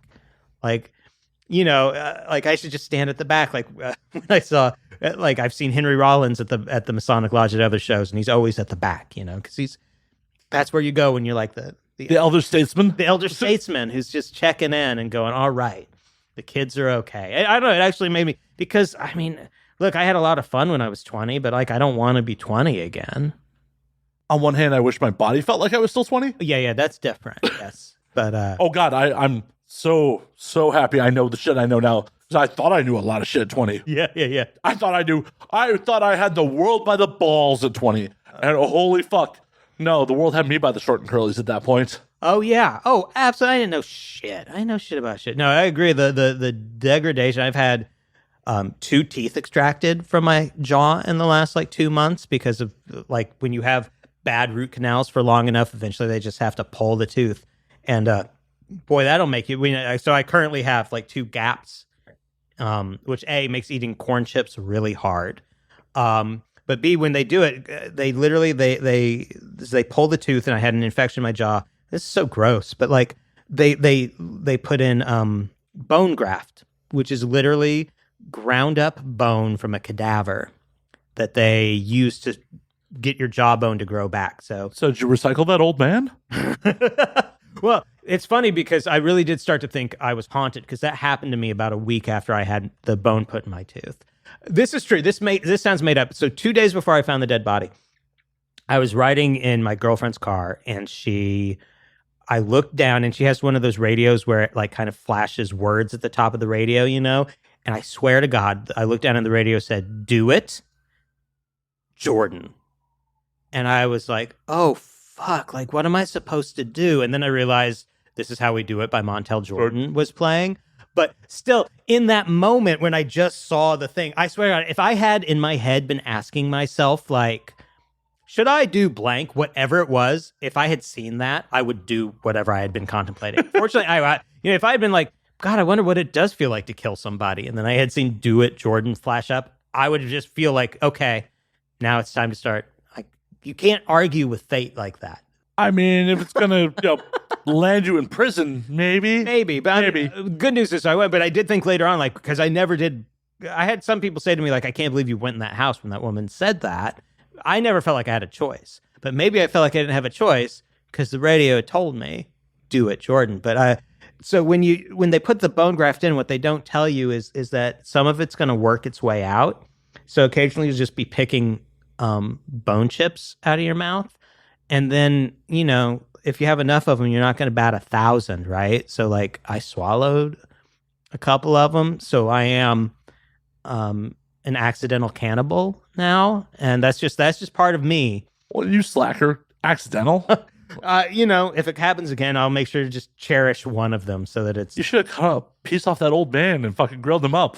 If you had seen that old guy, you would not know. He was not the color. You don't go, ooh, green flesh. That, oh, yeah. Yeah. Oh, the old Chris Rock bit, green meat, that's what's bad for you. I butchered that, but he had a whole bit back, it was part of Bigger and Blacker about talking about, red meat will kill you. No, green meat will kill you. Yeah, that's right. This is so, that was, unless it was just like, I was like, oh, maybe it's preserved like salt pork. I don't know. He was real dead, man. It was really something. But I felt like as soon as I had the bone chips put in, my life got a little more supernatural. So I am aware of the idea that there's like, weird shit just might keep happening to me. Like I might have died. Maybe I died. And this is all a Jacob Ladder scenario. You're doing this podcast in hell. Yeah, could be. It's like, and now we drink. Eternal torture. Yes. Wow. It seems like we've been recording for 300 days, and then you turn red and the horns come out. Very possible. Very possible. Wow. We've been all. I really don't want to do that kind of post production. That's a lot of fucking work. A lot of post. Well, that's your hell. Yeah. That is your... I like, why are his levels off? Oh God, why? Oh, just fucking 300 years of why is this not rendering properly? Oh man, editor's hell. I'm sure. Oh man, and this file's corrupted. Everything's corrupted. You're in hell. Corrupted lets me off easy. That means like, I'm just done with this project. It's done. It's done. What are you gonna do? It's corrupted. Yeah, the EQ not being quite right. It's just like, fuck. Okay, what frequency do I gotta fucking? That's actual hell. Like, just okay, I have to raise the EQ. Look for the bad signal. Why? Okay, reduce it. Yeah, real post work. It's corrupted. I'm just done with it. Like, there's nothing I'm doing at that point. That's fair. What is also hell with corrupted files is like. And this has happened, accidentally clearing an SD card that wasn't cleared and then trying to run software to restore it. Like, I have to get those files back. I accidentally deleted SD. Like, that's hell. Mm-hmm.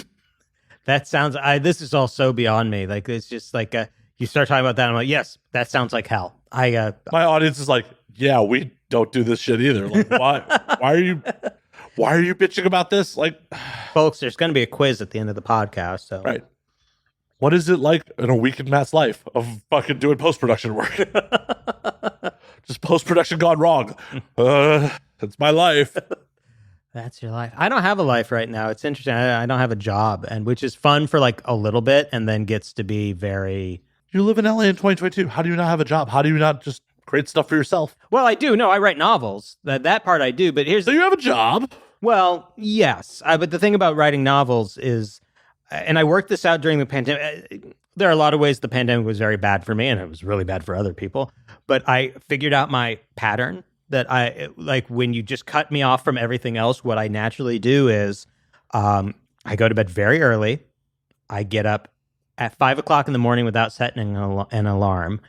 And it doesn't have to be 5:00 because I don't set an alarm. I just like there to be a 5 at the front. And then I work for like 2 hours on my novel. Basically because Megan tends to get up at 7:30 or so. So I kind of just work until she gets up. And that's all the work on a novel that I basically do in a day.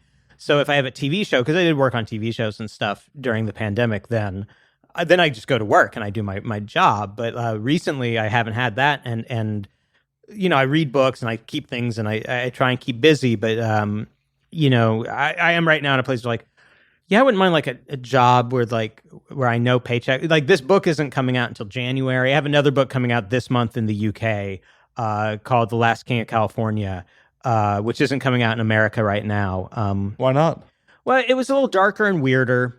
It's sort of like a White Trash Seven Samurai. If the bandits coming in were all the Aryan Brotherhood and the farmers that they were going to take over were meth cooks and car thieves, and then the samurai coming to save them is just this one skinny 19-year-old kid who's returning to his family for the first time. But it's really dark. It's all set against the California wildfires because, again, I'm always trying to find ways to work in right now into crime stories. Was this the wildfire started by someone's fucking gender release party? Gender release party. I honestly almost put that in. It's a boy. It's a giant fire. Fucking California for you. That's just so wild to me. But no, it's so the book. It's not as poppy as my other books. It's very Cormac McCarthy. I mean that's what I was going for anyway. And I had this other book kind of coming at the same time because I was working on both of them simultaneously, and I knew that Everybody Knows was going to be a bigger, poppier book. You know, it's about Hollywood and all this stuff, and it's very exciting and it has a very tight pace to it. And so I mean, I tried. You know, again, we're talking about how the middle is gone and everything. So it used to be that you could have like 6 or 7 little books, and then you'll have a big bestseller. But now they only want the bestsellers. You know, they don't want you to have the little book first. And so I sent it around. Everybody's like, I'm sorry, it's not going to be a big bestseller. And I have moved to the realm where I sell to major presses now, you know, and I could sell this book to an indie press, but then that would be seen by the industry as me taking a step down. So I was like, you know what I'm going to do is I'm going to publish this big poppy book Everybody Knows, and hopefully it's successful. And if it's successful, suddenly this book's going to become more attractive to people, you know? And so that's the plan right now. And if they don't do that, then I'll self-publish it here in America. That's the great thing about books. As somebody who's worked in Hollywood, is you work on something in Hollywood like LA Confidential. At the end of the day, they can just say no. And there's nothing, I can't go out and like, me and my pals, let's get scrappy and film the LA Confidential show on our own. I mean, you could. Well, you could, but it's not going to be the same as you can just finish a book. You know, we are entering this age where you have like podcasting, stand-up comedy. I have a friend who's Doug Stanhope's manager, and he's always talking about like what a pure art form it is. And he's right, because it's just like like it's nice if you have a microphone, but you don't even really need a microphone. And you know, any art form that allows you to just go off and do it, and there's nobody who can say no to you. That's what I espouse about podcasting. That's what I love about this medium is this is the last Wild West medium. Yeah. There are no gatekeepers. Yeah. You can do whatever the fuck you want here. No, it's true. And even the corporations that are kind of set up around it to monetize it, be it Patreon or whatever. I mean, I'm not talking about the production side because I know nothing about that side. And I'm sure that there are plenty of people who are just jackass monetizing it. But like, you're right. There are like places that try to be gatekeepers, Stitcher and things like that, but they're not catching on. Like, not the way that just the Wild West of Patreon is. Hey, you can be on the Wild West of Patreon. You can just, I know podcasters that literally just do it on their iPhones. Like a mic plugged in, hell, just recording directly into their fucking phone. What other fucking medium can like, hey, this device that I have to have with me to function in modern society allows me to create my art? Yeah.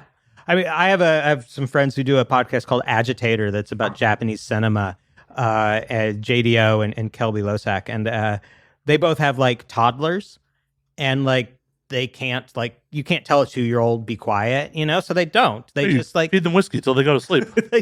So they'll do episodes where you'll just hear that, their kid like is there in the room with them. And it really does just kind of add to this, like, almost like it's the punk rock of having toddlers, but it is like this, like, fuck you, we're doing a podcast. And so, yeah, our kids are here and deal with it. Like, you need your little pristine audio. Well, you can't have it because we have toddlers. And I know that pain all too well. Not toddlers, thankfully. No one wants to let me anywhere near toddlers. But like, there are very regularly Hollywood sounds like in the background of this. I live near a fire station. Shit happens. Oh yeah, and by the freeway, and they're just choppers in Hollywood all the time, right? Yep. So yeah, no, you're right. It is. It feels like it's a medium where there's still room to grow. And there are the people will find some new areas to explore. We don't need more true crime podcasts. It feels like that niche is filled at this point. And I think about doing one sometimes. I would do. I don't know. I'm not here to pitch a podcast, but like. I always wanted to do one called The Way in All Things, which is based on that samurai Miyamoto Musashi, who said, like, to know the way of one thing is to know the way of all things, which is if you master one art, you kind of have an insight into the world. And I just would love to talk to creative people in a million different fields and just talk to them about the act of creativity, which is something that interests me a lot. But I would love to find a stand-up comedian and a podcaster and a painter and a guy who makes those little fishing lures, that people use for fly fishing that I guess is some delicate art. Or talk to someone who makes traditional soy sauce. Like, I watched a fucking YouTube video on like the traditional way they make soy sauce in Japan. It's like, holy fuck, that's art. Oh, I bet. Or like the traditional like Japanese fucking tea kettles. Like, it's a dying art. It's like, oh, hey, this isn't commercially viable. There's only a handful of families that still make this shit. Oh, have you ever, or like knife makers? My grandfather was a knife maker, and I've started watching that. There's like a reality show that's like Top Chef, but for making swords. I can't remember the name of it right now, but it's pretty fun. Like, you watch one episode, you've kind of seen them all, but like, but you look at me, oh my God, these things are beautiful, and like, oh yeah, to find somebody who could make like a real samurai sword the way they used to make it with the folded steel and all that. Yeah, all of that. I just find it so interesting that like, the whole idea of a procedural on television is that it's inherently interesting to watch people do their jobs. And I just think that, we're making jobs less fun to watch by automating them. And, I'm not sure it's true of watching somebody do a job at a call center, but like watching a butcher work, like to watch a guy go from like, a side of beef to like the steaks and have him talk you through it and talk about like, that would be interesting. Like, definitely. And it's also, in 100 years, does that job still exist? Well, that's a fair point. What jobs will still exist in 100 years? I mean, not mine.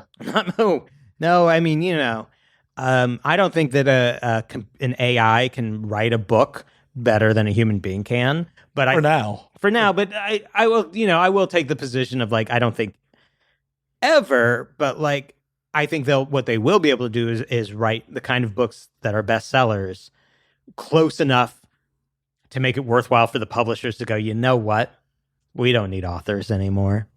Well, at the point where the AIs are writing better books than us, they'll probably just put us all out of our misery at that point. I'm ready for that too. I'm not quite ready to die, but I'm far enough along in life where I understand why you get to the place where you are.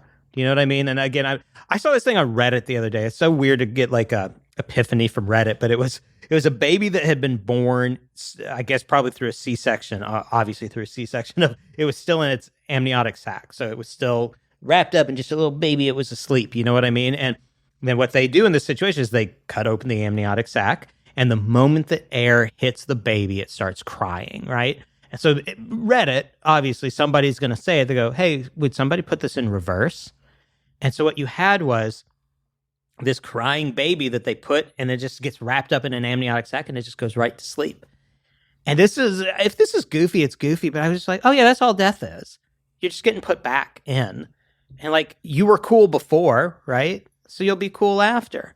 I believe Roger Ebert said something very similar, like as he was dying of cancer. Yeah. Yeah. Like, oh, I'm not afraid of death. And this is when he was just like a flapping jaw and he went out rough. Well, I mean, that's one of the reasons why he probably wasn't afraid of death. It's like, I mean, again, like a weird place to find an epiphany is when you have food poisoning. But like, I one time had food poisoning that was so bad that I didn't want to die, but I understood why people who get sick want to die. You just go, oh, right. Like when, that place where you can't control your body at all anymore. And you're like, oh, it turns out I'm not in charge.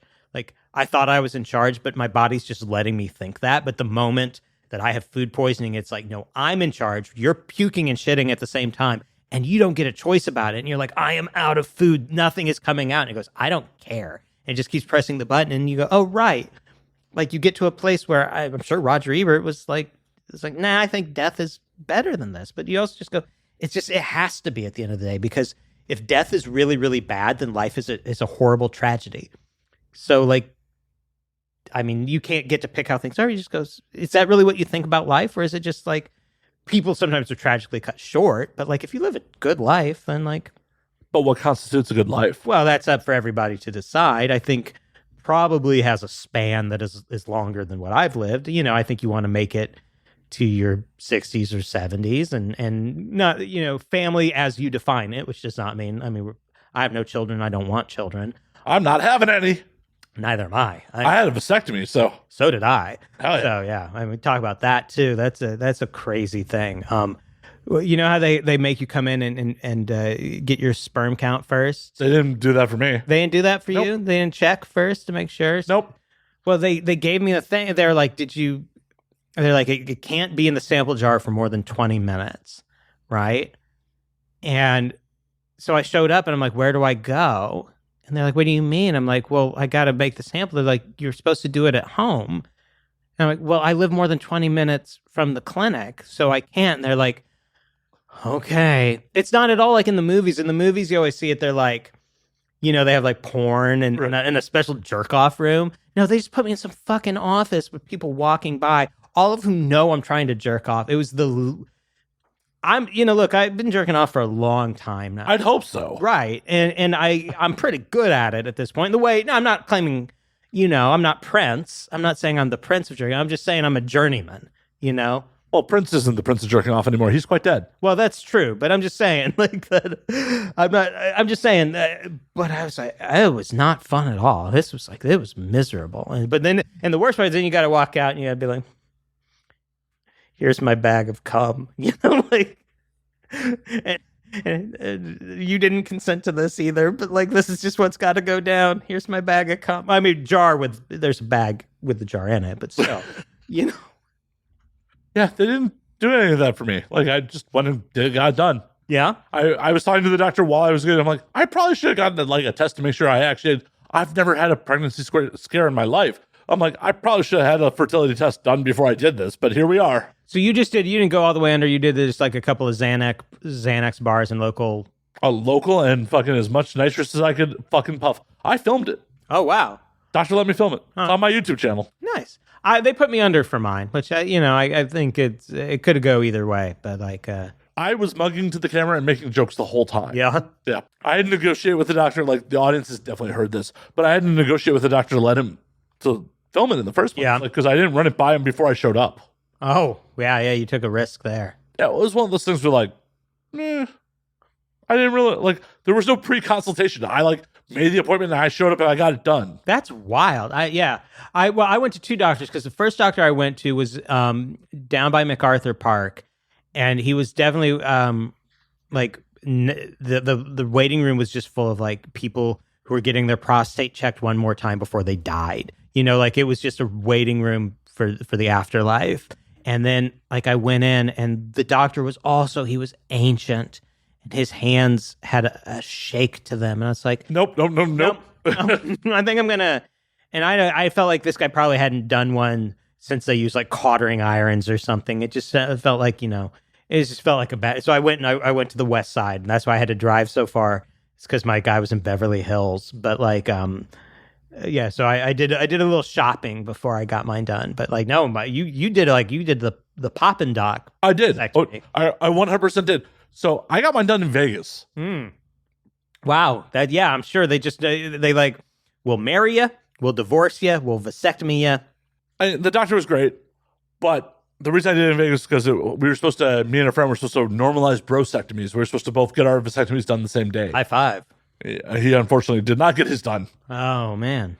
But I booked in Vegas, and this practice is like in a clinic, and he's only there like twice a month. Like it was just, he was renting a room in a clinic.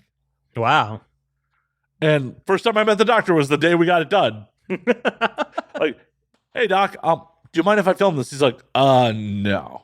And I explained to him what was going on. I'm like, I've done some vlogs about this. I'm a professional podcaster. I was written up in the Daily Beast last week about getting this done. It's good advertising. I'm like, he's like, well, you can film your face. I'm like, bro, I've worked in porn for over a decade. My dick has never been on film. I'm not starting now, of course. I was just going to film my face. Like, hey, let's introduce Matt's dick to the world. Non-sexually. Like, no, why would I do that? No. That's no debutante ball for your balls. Definitely not. Yeah. And I was waiting for it, and it was local, and I got to self-administer the nitrous oxide. I, like an asshole, was not using the exhale valve. I was just blowing it. And I realized halfway through the procedure, like, I probably should be blowing the nitrous oxide towards the doctor who's working on my dick. Right, yeah. You don't want him to get drowsy. Or just get the giggles. And But I filmed the whole thing. I'm remarking about the smoke coming off my balls as he cauterized them at one point. Yeah. That's good. I'm glad you were able to do that because, mine was just like, it's that thing where you just wake up and you go, are they going to do it? And they're like, it's done. It's done. Now go home because your balls are going to hurt soon. Which they did. It wasn't awful. It was fine. It's a minor procedure, really, at the end. Did you come blood afterwards? I didn't. Did you? No. The first time I went to rub one out afterwards because they said that a side effect could be coming blood. I'm like, oh boy, here we go. Am I going to be a Cannibal Corpse song here or not? Nope. Yeah, looks the normal. I will say that I was not looking for that, but the whole thing, you just have images of like a garden hose that has a hole in the side of it, just like, what's going to happen now? It makes me nervous. That's good. The whole Poppin' Doc thing, or the thing which I have no experience with whatsoever. These now there are ketamine clinics here in Los Angeles, and I'm going to try them because I need to try ketamine, and that seems like the best way to do it. But they kind of popped up everywhere in LA overnight. It feels. Well, yeah, because you can't have shitty doctors prescribing marijuana anymore. That's what it was. These guys needed new jobs, and now they will hook you up to an IV and give you ketamine. Well, it's crazy. So there was a slight point where I tried to get into the medicinal marijuana industry, and I went to a couple meetings, and they're like, "Oh, these are mob fronts." In a lot of cases, these doctors are mob fronts prescribing the marijuana cards back in the day. So I would assume these are still mob fronts, prescribing ketamine.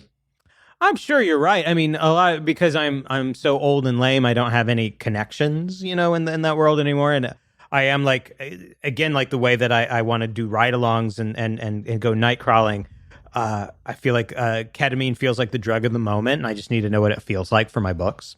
And so I'm going to go out and try some. And I don't think I should go out, score some drugs on the streets of the mean streets of LA anymore. So, it's I'll just go to one of these clinics and at least you're going to be pretty sure that it's going to be actual ketamine that they're putting into your system. I think.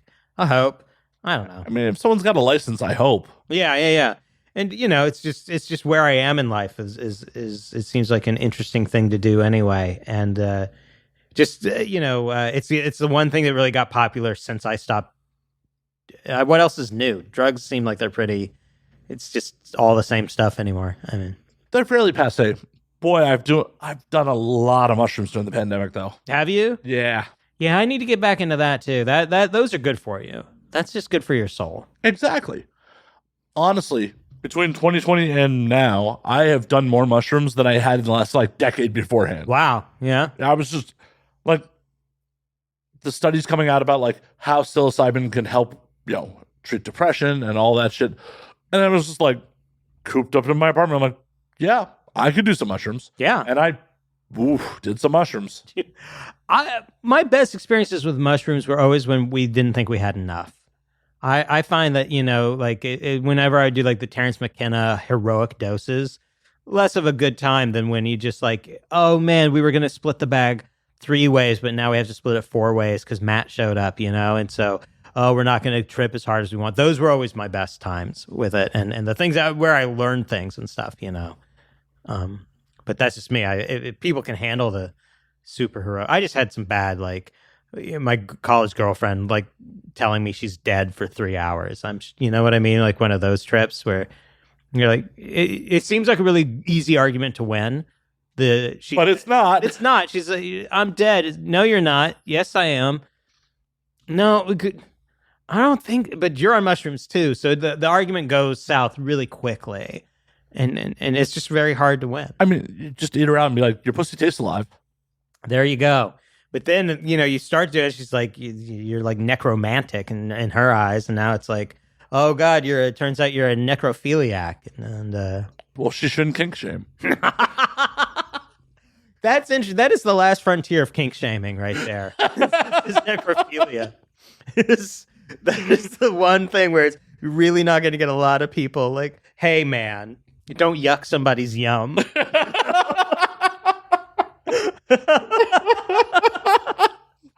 Yeah, that one. And I have seen like the people who think they're like so cool of being like, hey, the body is dead, the consent isn't an issue anymore. It's like, hush up, no, we're not going to be doing that. We're not going to be fucking the dead bodies. You need to. Well, they can't give consent if they're dead. Exactly. You have to go to their next of kin to get consent at that point. Yeah, and good luck with that. I mean, somebody would. I'm sure. I mean, can I fuck your dead grandpa? And again, it's just like, the whole like don't yuck. Again, my whole life is I'm not a cop. That is my catchphrase.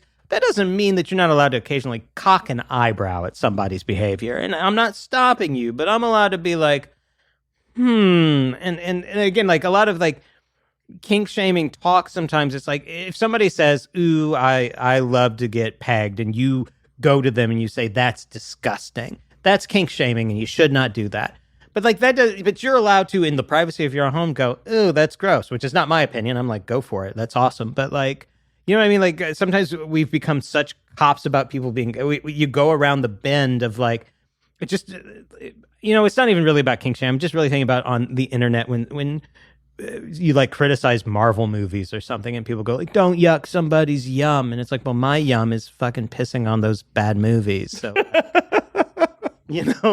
and I really don't care about Marvel movies either way. I'm just saying like, everybody is so like, it's just a fucking firing squad of cops these days online, I feel like. And everybody's just... the internet has made it so everyone's opinion matters. Mm-hmm. And I've said this before, is like, the internet trains people to treat art like a cop following you on a country road, just looking for that reason to pull you over. Everybody's watching everything going, I cannot wait to find the reason I'm offended by this. Like I saw that. I can give you 300 odd episodes of this while you can figure out why you're offended by it. Why you're offended by it. And again, like I also think that people who are out there like just trying to be as shocking as possible are also boring. But it's like, man, we really are just in a place where like, if you listen to everybody, you can't there's no art you can make. Like somebody's going to get mad about all of it. Like, well, what, you're writing about poor people, but you're rich. What, you're writing about rich people? Who cares about rich people? You should be writing about the people who are struggling. like for any argument that somebody's going to make online about why you shouldn't make a piece of art, somebody's going to make the exact opposite argument with the exact same kind of proctoring, lecturing tone at the same time. So. Once again, this is why I love podcasting, because you can just make that art and no one can fucking stop you. I don't think he would mind me quoting. Like I said, I'm friends with Brian Hennigan, who's Doug Stanhope's manager. And, the thing he always says about making your living this way is like, nobody can hurt your career if they weren't already giving you money. So like, you can't cancel Doug Stanhope because you weren't going to Doug Stanhope's shows in the first place. So you can't quit going to Doug Stanhope shows. Now, that's not true for people who have network jobs where they can be fired, but like if you are a person who's just going to get on a microphone and talk, and as long as you're not doing something so crazy that they're going to like deplatform you for being Stormfront or something. Or Alex Jones or... Right. That that you can get up here and you can say, and as long as you are talking to an audience that's gonna respond to it, then that's the whole ball game. And sometimes I'm not talking to an audience to respond to it. Trial and error. Mm-hmm.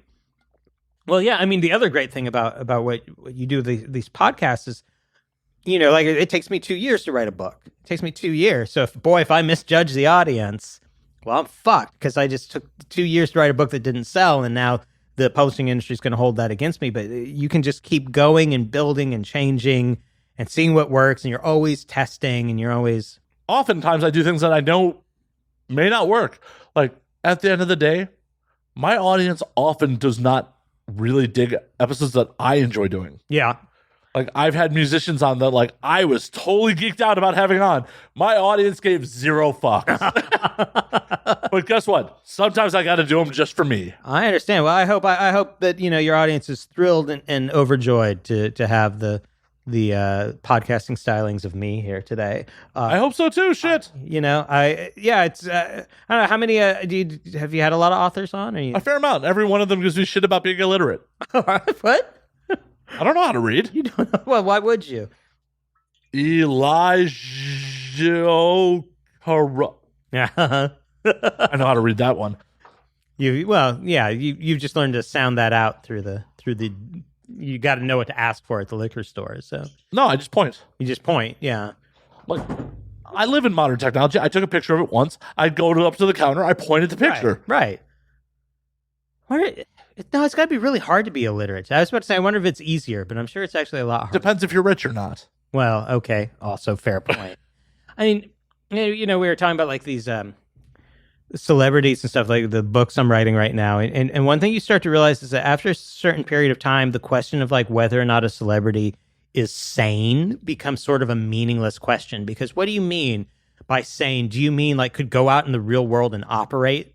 The answer is no. If they've been famous for 25 years, they are no longer capable of operating in the real world. Oh, I have a theory that like being famous for too long, definitely negatively affects your brain fucking chemistry. Oh, I would say, so I was just last week, I was this thing called BoucherCon, which is the big crime fiction convention every year.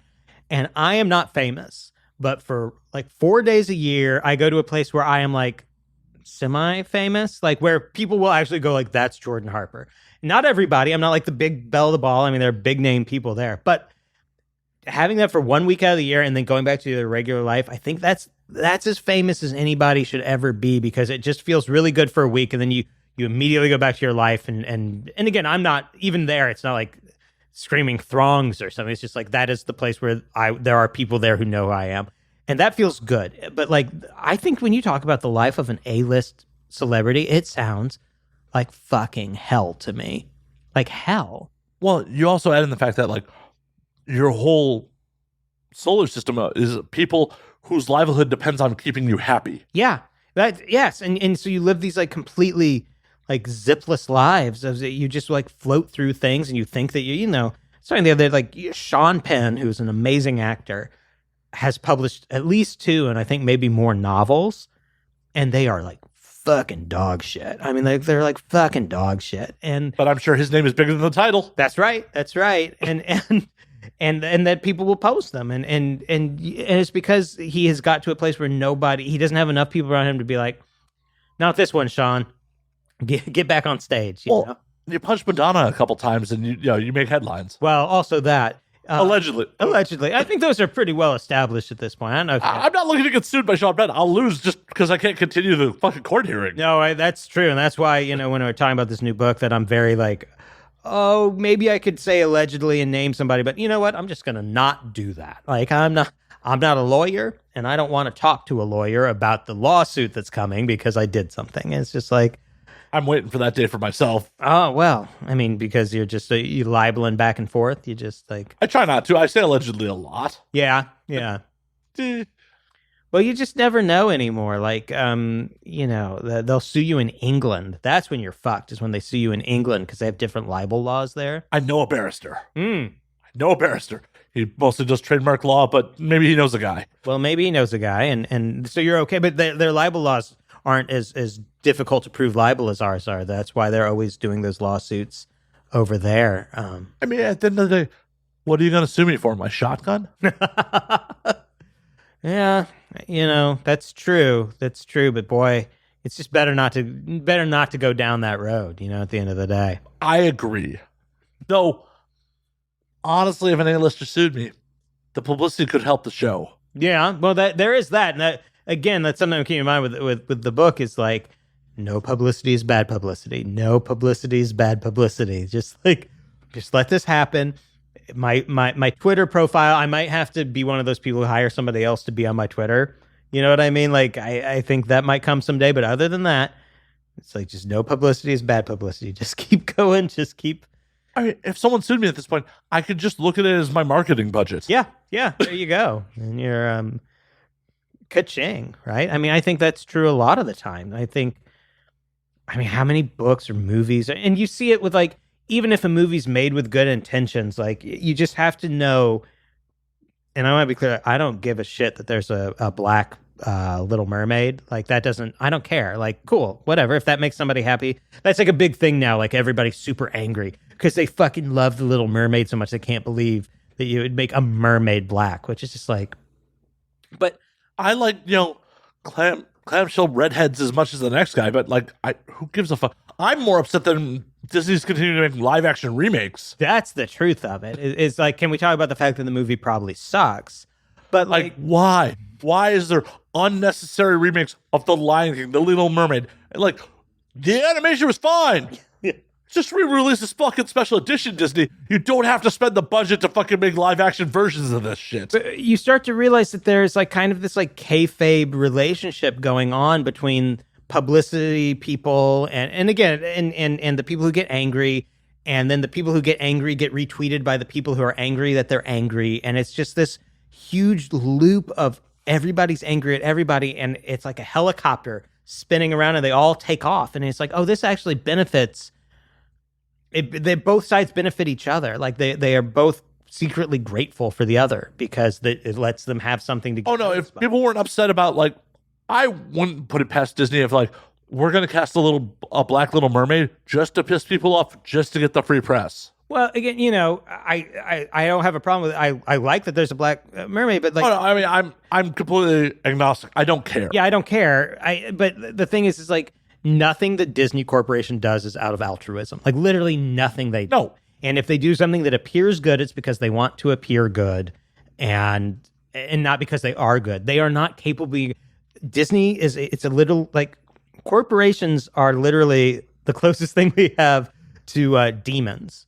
Like, literal demons. They're immortal. People serve them. Like, people who work at Disney serve this thing that they. You have to wear special underwear to work in the park. Do you really? So I've been told. Oh, yeah, I got you. I mean, I don't know for sure. That's another allegedly. Disney, don't sue me. Mm-hmm. But I hear this special underwear. It's more special than the Mormon underwear.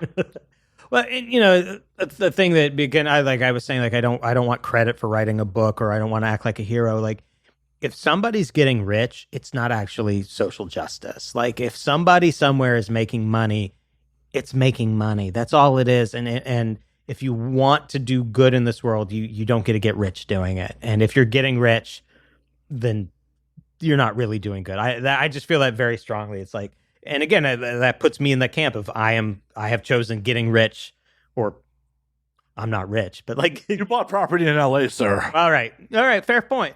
I have chosen that over doing good, which doing good is feeding people in soup kitchens. It's being part of legal fights that are getting people access in jail to, like, I mean, I don't know if you like the LA jail right now, they're having like injunctions put on because people are being chained to chairs and left there for 3 days.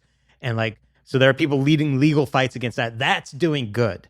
Whatever the Disney Corporation is doing is not anywhere in the same ballpark as that. See, like, my mentality is, I'm not here to do good. I'm just here to not do evil. Yeah. And that's, again, that's like a valid life choice to make. And I'm just, but you're also not walking around being like, I am, I'm doing good. You're not, that's the part where it gets sticky, is when people, they want credit without doing the actual work. And again, to me, like, if you're getting rich, sorry, like you have removed yourself from the realm of people who get to like wear halos and things. And those people exist. There are people who dedicate their lives to doing good. And yeah, I don't understand it. I don't either. It's not. I wish I was more like that, but I'm not. And I just. But I also don't try. I try very hard. Like, I'm suspicious of people who think that they are really good people. Like, I'm deeply suspicious of anyone who thinks in their heart that they know exactly what's going on and that they are good people. Because I just, as you should. Yeah, I find that really creepy. It's like, really.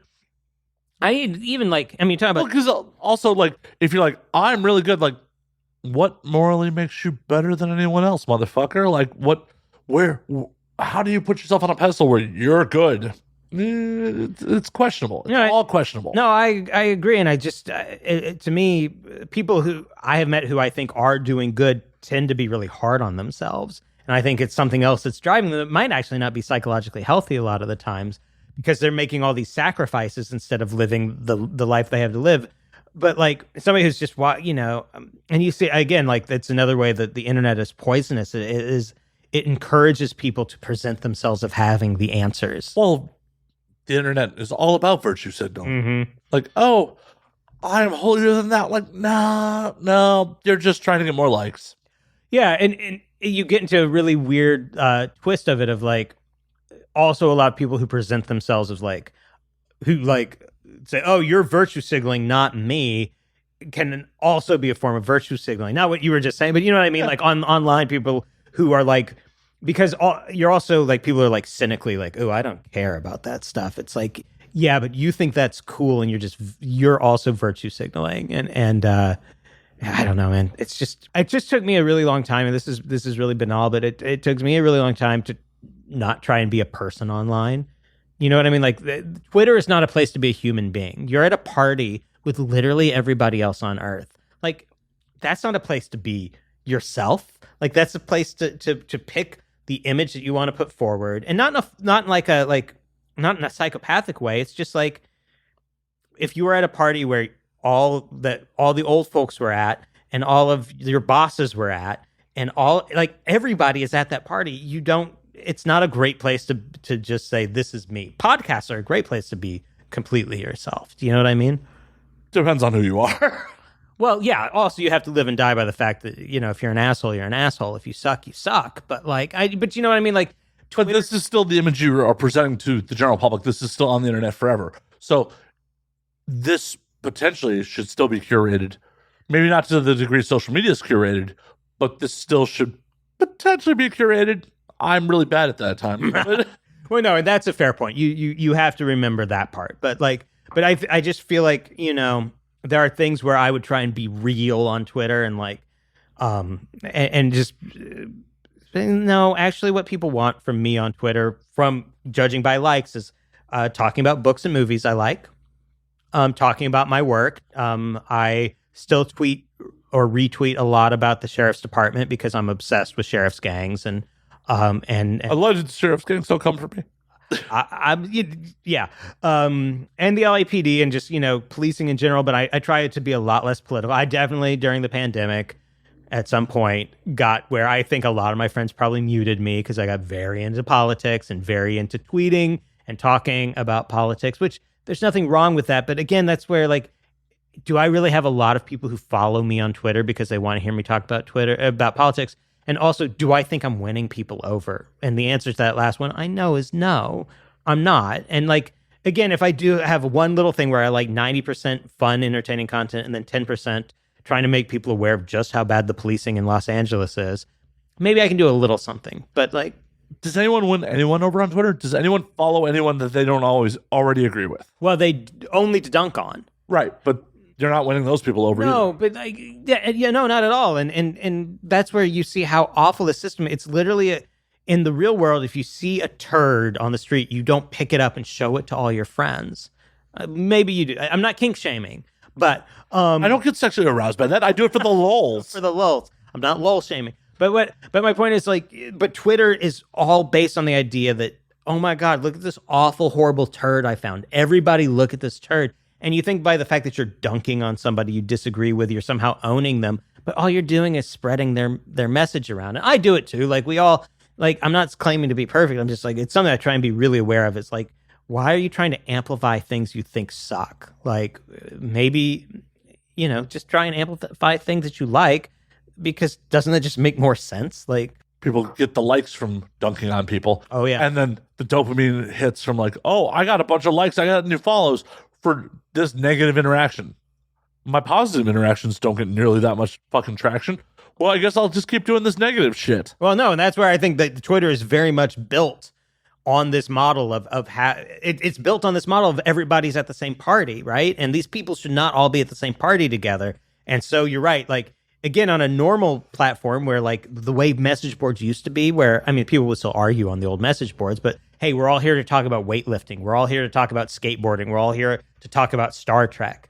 As opposed to like, just like finding weird, again, it's this idea that there's anything unusual or special about the fact that you found an asshole somewhere in this fucking universe. You were able to locate an asshole and you were like, look, everybody, I found this. You've never heard of this guy before. You have no idea who he is, but he's being an asshole. So look at him. And that should not be newsworthy. Yet you're right. And by the way, again, do I like dunks on people I don't like? Yes, I absolutely do. And again, I'm not claiming to be very. It's just like I'm becoming more and more aware of it and how much of my mental space goes into it. It's a fuck situation. Well, because at least you're becoming aware of it. Because what are you going to do? Quit? You can just quit social media? That's not an option.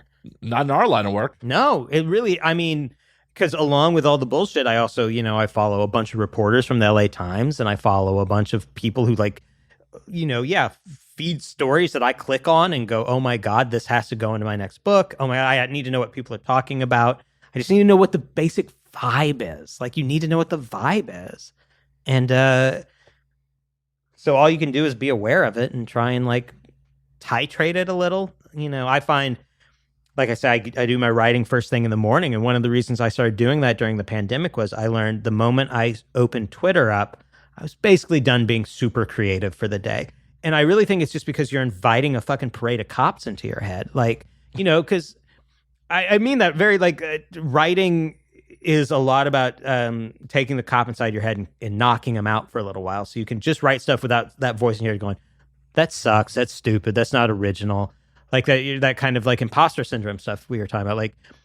Like it's about, you have to at least tie that guy up and throw him in the corner while you're doing that original drafting. And the shitty part is you have to wake him up at the end of the process because you do have to edit and you have to fix. So you can't kill him, but you got to knock him out. And Twitter is just full of people. Like I said, it's like cops following other people, looking for a reason to pull them over, and just exposing yourself to just cop think constantly. Just that, do this, don't do that. If you do that, you're a bad person. If you're a bad person, you'll never be forgiven. It's just not real useful to the creative mind, I don't think. I agree, but then you also get other shit where it's just like, oh, I wouldn't be aware of this shit if it wasn't for Twitter. Oh, absolutely. I mean, like music, there's music I've discovered, movies I've discovered, ideas, books, philosophers. Like, I mean, like there's a ton of stuff that like, that you got to try and balance it. But you're right. I can't imagine living completely without it at this point. Well, one of our mutuals was like talking about, oh, hey, I'm going to just delete all my social media. I'm like, dude, you're a professional content creator. How? Yeah. That's not an option, my man. Like, you can't do it. You can't, and I mean, we're talking about this in a different context, I think, off the air, but like, I have friends who are women who are fairly prominent in, in like film criticism and things like that. And they're on Twitter and it sucks for them. Like, it sucks, but they just feel like they cannot walk away from it. And it's like, yeah, it means that I get a lot of creepy people talking to me and a bunch of guys trying to explain movies to me, even though I'm a professional film critic, and like, and I'm sure creepier things than that happen. And they, but they just feel like that they don't have a choice. So if they don't have a choice, what fucking choice do I have? Exactly. And unfortunately, in 2022, social media is a necessary evil if you want to be in the world, if you want to be a working creative. Yeah. Oh, absolutely. I mean, and again, like, it's just not even like you don't want to, like, I don't want to write a book where I got all my slang from Twitter, but like, I kind of need to know how people are talking and what they're talking about, and like Dead ass. dead ass. Yeah, boy, that one's tough. Fits, instead of outfits, he's got a good fit. Like you go, okay, The drip. the drip. Yeah, I guess. Welcome to Boomers Talk Slang. Oh, it's awful. It's boomers. Come on, Gen X. Yeah, I know. But for the Zoomers, I just wanted They don't make those differentiate. right, like y'all older than us, y'all boomers. That's true. Y'all had sex in the 90s. I mean, a thing I try and do very hard in my work is to just make my own slang up as much as possible. And not in like a flamboyant way, but it's just kind of that trick of like, this will never go out of style because we're just going to make it up. So it won't feel dated, because nothing feels more dated than slang from like 7 years ago, which I can't, now I'm trying to think of an example. Yeah, I couldn't off the top of my head. I'm like, no. Well, like how old is like the whole like cat, like I can has cheeseburgers, like that kind of like, Oh, that's over a decade old. is it? Oh my God, kill me now. That is like 2010 shit. Well, yeah, I guess that's right. So And I definitely still say I has. Look, yeah. Oh, and then you take a drink to drown the sorrow of knowing death is just around the corner. oh yeah, I'll be dead soon. Like every time shit goes bad, I just remind myself, like, it doesn't matter. I'll be dead soon. Yeah, well, you best hurry, because California is like not heading in the upward direction right now. Oh no, we're just in some performative bullshit for the rest of the country. Oh, Like, we're gonna all have 20 electric cars by 2035, but our power grid definitely can't support that. no, I know. And it's just, and will that stop the state from catching on fire every year? No. Oh no, it will actually probably worsen the problem as we don't replace hooks, for P&G up in the fucking, Right. Well, that's what I mean. It's just like, I mean, we're fucking doomed. And that's why I was talking about that. I mean, we're all doomed. It's okay. It's the human existence. Well, that's true, but you were just kind of hoping again, like I was hoping to make it to like 65 or 70, Why? I don't know, just to make sure I did everything. I haven't been to Tokyo yet. Tokyo's amazing. That's... Sorry, audience. He started me. My bad. Oh, really? Is this a thing? Oh, it's a thing. Oh, I didn't know that. Oh, Tokyo's my happy place. Okay, that's my bucket list. That's like the extent of my bucket list now is really Tokyo. Well, let me know when you want to go, because I will happily go back. Noted. No, we were gonna, because we were supposed to go right before the pandemic, and then we had to cancel it. And I haven't been since 2016. Yeah. Oh. Yeah, I believe it. I keep checking Japan's like website, like, how can I get back in? And they're not letting tourists They're back still in. not letting tourists back in. Seoul's letting tourists in, which might be like the methadone to. Yeah, I also really want to go to Seoul. What's fascinating about Tokyo right now is that guy killed Shinzo Abe, the former prime minister. Yeah. And it's got to be the most successful assassination ever carried out by a lone nut in the history of the world, because he killed Shinzo Abe, said, I did it because he's connected to that church. That church took all my mom's money. And the entire country of Japan was like, yeah, we don't like that church either. That sucks. Like it really did work. He wanted to raise awareness of the corruption of the government. And like people were all like, he's right. And didn't he fucking 3D print the gun? Well, he made it he made a zip gun. He made a zip shotgun. And well, that's the best way to do it. You don't have to have no rifling. Yeah, and it looked like there's an old Japanese movie called Bullet Ballet from like the 90s. I don't know if you've ever seen it. I have not. It's a really good movie. It's very dark. It's a very weird black and white movie. It's by the guy who made Tetsuo the Iron Man. But the entire plot of it is that a man's girlfriend kills herself with a gun, and he decides he's going to join her in death, but he is also going to use the gun to kill himself. And the rest of the movie is about how hard it's a movie you could never make in America, because in America he'd walk down to Walmart, buy a gun, shoot himself in the head. But in Japan, it's really hard to get a gun. And so the gun that the guy makes in Bullet Ballet to try and kill himself looked a lot like the gun this guy ended up making to kill Shinzo Abe. And you go, oh wow, so it's a good argument for gun control, and the idea of boy, if you want to kill somebody in Japan, you gotta mean it. And so this guy meant it, and it feels like people are taking it seriously, and they're actually going, well, wait, why did he do it? As opposed to here where people... Well, but it's also you look at other societies, how other societies handled COVID, there's just so many other ways of oh, hey, other societies handle shit a lot better than us and a lot differently. Oh, for sure. Fuck, during COVID, one of my friends who lives in Perth, one person got infected and the city shut down. And they had on a website, on a government website, where that person had been. Could you imagine, just for LA proper, like, oh, hey, we're going to track the one person that has COVID. Right. Well, I mean, I don't know how it was for you. I didn't lose anybody who was really close to me during COVID. I didn't lose anyone who was close. I definitely lost some people I knew. Well, it's sort of the same with me. I mean, I had 2 of my neighbors die of it, and like my next door neighbor and then a person down the street. And I just, you just go, people are saying, well, it's just the flu. It's like, I had 2 neighbors die of the same thing in the same 3-month period. Like, that doesn't happen every winter. Like, this is something else. This is something real. And I mean, he was an acquaintance. I wouldn't say he was a friend, but an acquaintance of mine died of it. He was in his like early 50s, and it was horrible because he kind of live tweeted his own death. oh, wow. Like, he was making Facebook updates like, oh, hey, they're gonna have to intubate me and like put me on, and then he just never came out. Like, Facebook updates of like his own, welcome to dying slow in fucking 2020. That is rough. That is rough. I mean, and I think we got off. I know there were some bad times in LA, but I have a friend who was a bartender, still is a bartender in New York City, and he knew a lot of people who died. I think it just ripped through that city right at the beginning. And well, yeah, they're so fucking on top of each other. yeah. Oh, I can't imagine. I mean, one of the reasons we put such a emphasis on buying a house when we did was that Megan and I are both writers, so we both were suddenly employed in the home, and our old home was just not. It was too small for that, so we had to find a place that was a little bit bigger. But like, I can't remember where I was going with that other than just say like, I mean, we just like, it's changing everything. Have you done anything like really interesting? Have you like changed in some way that you've noted? I mean, I definitely got fatter. Yeah, me too. I'm now confronting that. That is like, I did the thing where I weighed myself last week, and it was like, I'm not doing that. well, I can just tell by like my band t-shirt's not fitting well. Oh, no. I already made like the switch like 2 months ago. I went like, okay, time to be honest. Like, I have to move up to the next size. Like, that just has to happen. Oh, I made that choice last year. Yeah. That was a year ago. And I'm like, I should do something about this.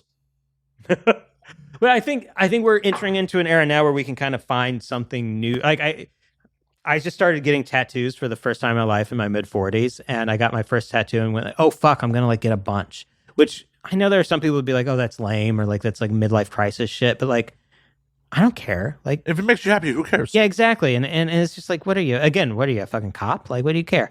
But I think I didn't think about it until I got a couple that I was like, oh, I think this is about like coming out of the pandemic and like making like I want to change in some like essential way. And that's just one way that I need to do that. But I think we're all going to find these weird after moments of like redefining ourselves and like, awesome. Like, that's always great. That's always good. Like, redefine yourself all the time, As long as it's positive. Yeah, oh, absolutely. Yeah, no. And I mean, I think, you're talking about like, yeah, I gained weight. I think a lot of people either developed or discovered that like the substance abuse problems that just happened because there was no fucking guardrails on anything anymore. Honestly, I drank less in the pandemic. Yeah. At the end of the day, mostly I drink socially. Like, I'm out at bars. I like to do shit. So it's like, oh, I'm at home. I mean, I did a lot more mushrooms. A lot. Well, that's medicine. Positive. That is medicine. You will never convince me otherwise. See, and that to me, not to, like I said, I don't drink, and it's because I'm not like that. To me, that just lets you know that great, alcohol is great for you. You don't need to worry about it. Oh, I mean, I have to worry when I'm out of it, but no, but like, yeah, I think we all found like weird things, and I know there were like a lot of like, divorces and things like that, because I think, I get it. Like, we didn't really fight a lot, but you do get to a place like, man, we are in the same room together a lot. Like, and I can see like if there were little cracks. I always think about like how funny it must have been, not for the people going through it, about people who just had like started extramarital affairs when the pandemic started, and they like, how did they all swing that? No, we have to quarantine, but I really want to sneak out and fuck somebody. Well, and imagine that they bring COVID home with them. Well, right. That's a whole new thing to bring home. That, wait, I thought we were in complete isolation. Well, it turns out. Well, whoops. I was just my partner Megan was just in New York City, and she was visiting a friend in Prospect Park, which is sort of like a yuppie-ish neighborhood in Brooklyn. And she was saying that her friend was reporting that swinging and polyamory have suddenly are the new rage amongst. It's like a very 70s style. And again, like, I'm not a cop. I don't care what people do, but I just think it's interesting that people are coming out of the pandemic. People who weren't swingers, weren't polyamorous before, are suddenly like, oh, let's try this out. They got too much time on their hands. Polyamory is exhausting. Oh, yeah. I have a close family member who does it. And I asked him one time, like, how do you do that? And he's like, everybody's got to have Google Calendars. See, I catch shit from my poly friends, but I'm too busy with fucking work to hold down one relationship successfully, let alone multiple. Again, like, if it works for people, it works for people. Oh, no, I'm not. I'm definitely not hitting on them pulling it off. I'm just saying they're unproductive members of society. That's right. And it's just too much schedule. You could be starting a podcast, motherfucker, but you're fucking two people. Well, they could, if they were thinking about it, you could start don't you call it's a polycule.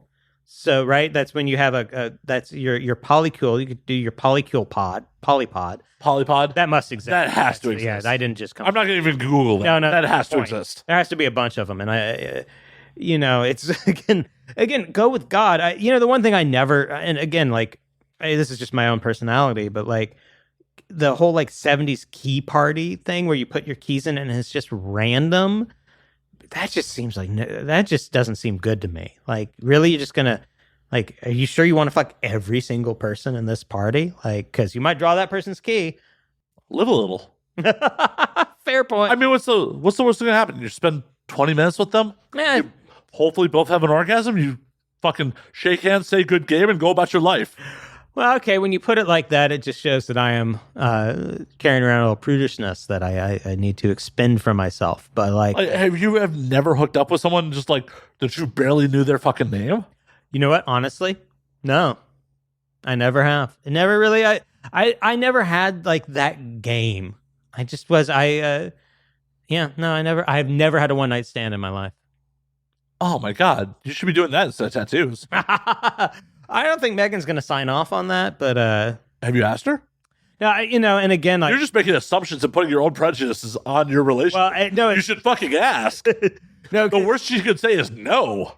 No, I mean, we did talk about, and it's really actually not something I really want to do because it's just, I think, again, there are people who are born without jealousy, and bless them, they can do that stuff.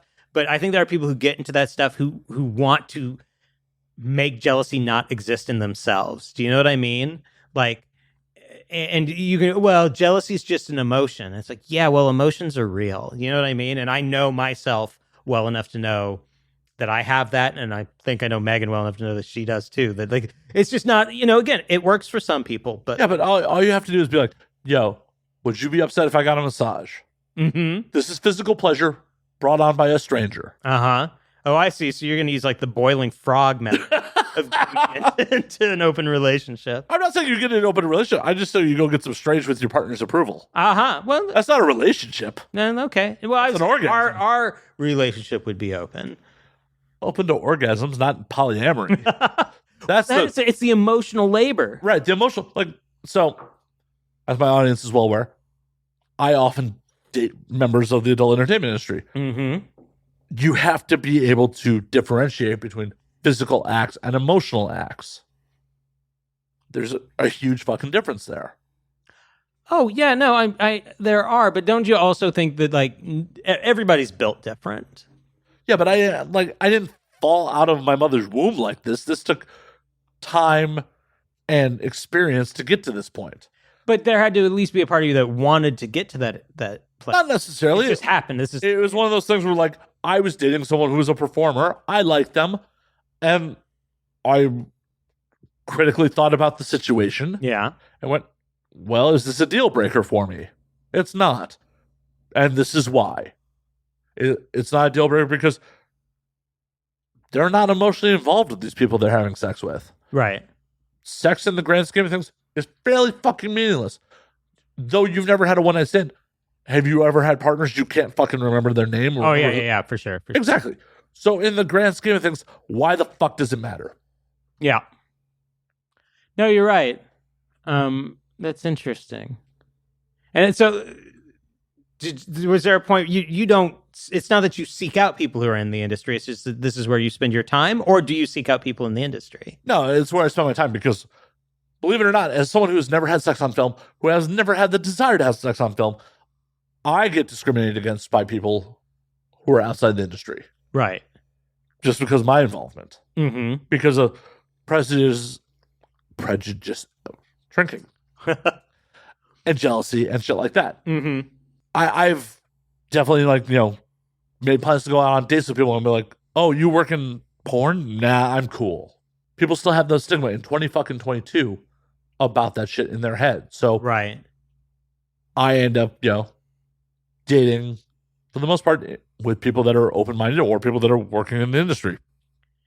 No, that makes sense. And how does that work? I'm sure you've talked about this stuff a lot on the podcast, but it's interesting. Like, do performers, I guess they also have to look for people who, they must be very tired of trying to date. I don't know if you say civilians or what do you say? In a lot of cases, yeah. Yeah. So a lot of performers end up dating other performers, dating other people that are in the industry, or a lot of performers are fucking lonely. It's funny because I think that's true of like a lot of performers in general, that like people think that like particularly female performers who are musicians or actresses, they either get approached by like fucking shitbags or they don't get approached at all because people like just assume they're not going to be able to have a normal relationship. And by the way, you can't have a normal relationship. No, you can't. With a working actor or actress. It'd be because it's a crazy life. And you also, there's a British rap guy named The Streets who has a song called like Before You Was Famous. He talks about how when he was not famous, he couldn't get girls. And then he got famous and now he can sleep with girls all the time. And the only time he feels like the way he felt before he was famous is when he tries to sleep with other famous people, And so there's like all these weird dynamics and like, they're very understandable dynamics because everybody lives in some kind of bubble, some kind of world. And you just feel more comfortable with other people who are in that, dynamic and world. It's why no matter how you feel about the class system in America, it's very difficult for two people of different classes to date. Oh, yeah. At the end of the day. Hell, I have definitely gone out with women who had some money and good relationships with their family, and I felt fucking weird about it. Like, I went on a date with a woman who was like, my mother is my best friend, and I was skeeved out. Right, yeah, it's like not your style. Like, whoa. I see a family dinner in my future that is going to be real weird. Right, because you don't want to have that conversation. Again, you're assuming, and fairly, that you're going to, that's just not a fun conversation with 95% of like the good parents of the world, right? Yeah. You make a podcast. I mean, what else do you do like in the industry? Like you're like producing and you're like. So I've done non-sex performances. Like I've worked on set. Mm-hmm. My audience is well aware of this, but I started off in the industry like providing security for girls. Oh, sure. I've been around in this for over a decade at this point. Yeah. And I'm not changing. So. No, why should you? Nope. Can't think of a good reason.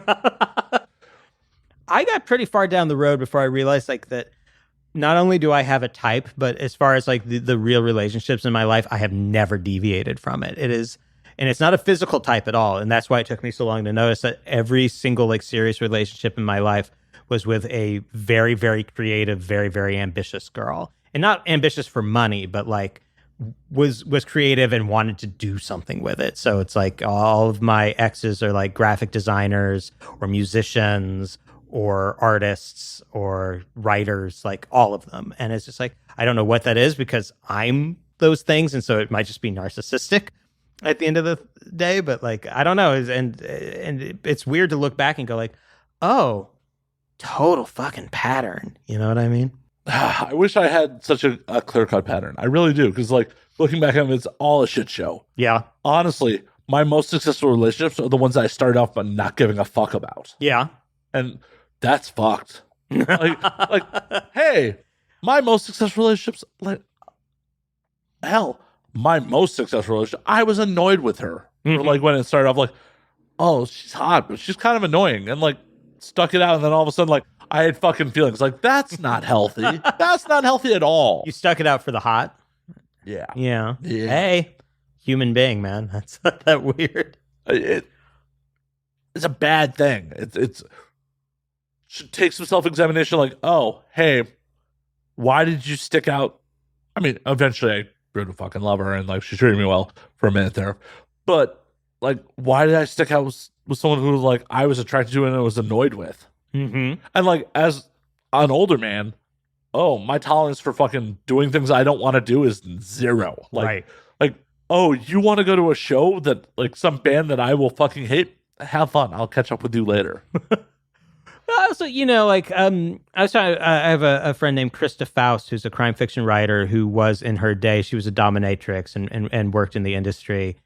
And she was talking about like she used a term. I think I don't want to misquote her, but she was basically talking about like the monogamy, like radical monogamy, where you expect the person not to just be your only sex partner, but kind of be the everything of your life. And that's the part where I'm like, yeah, I don't like.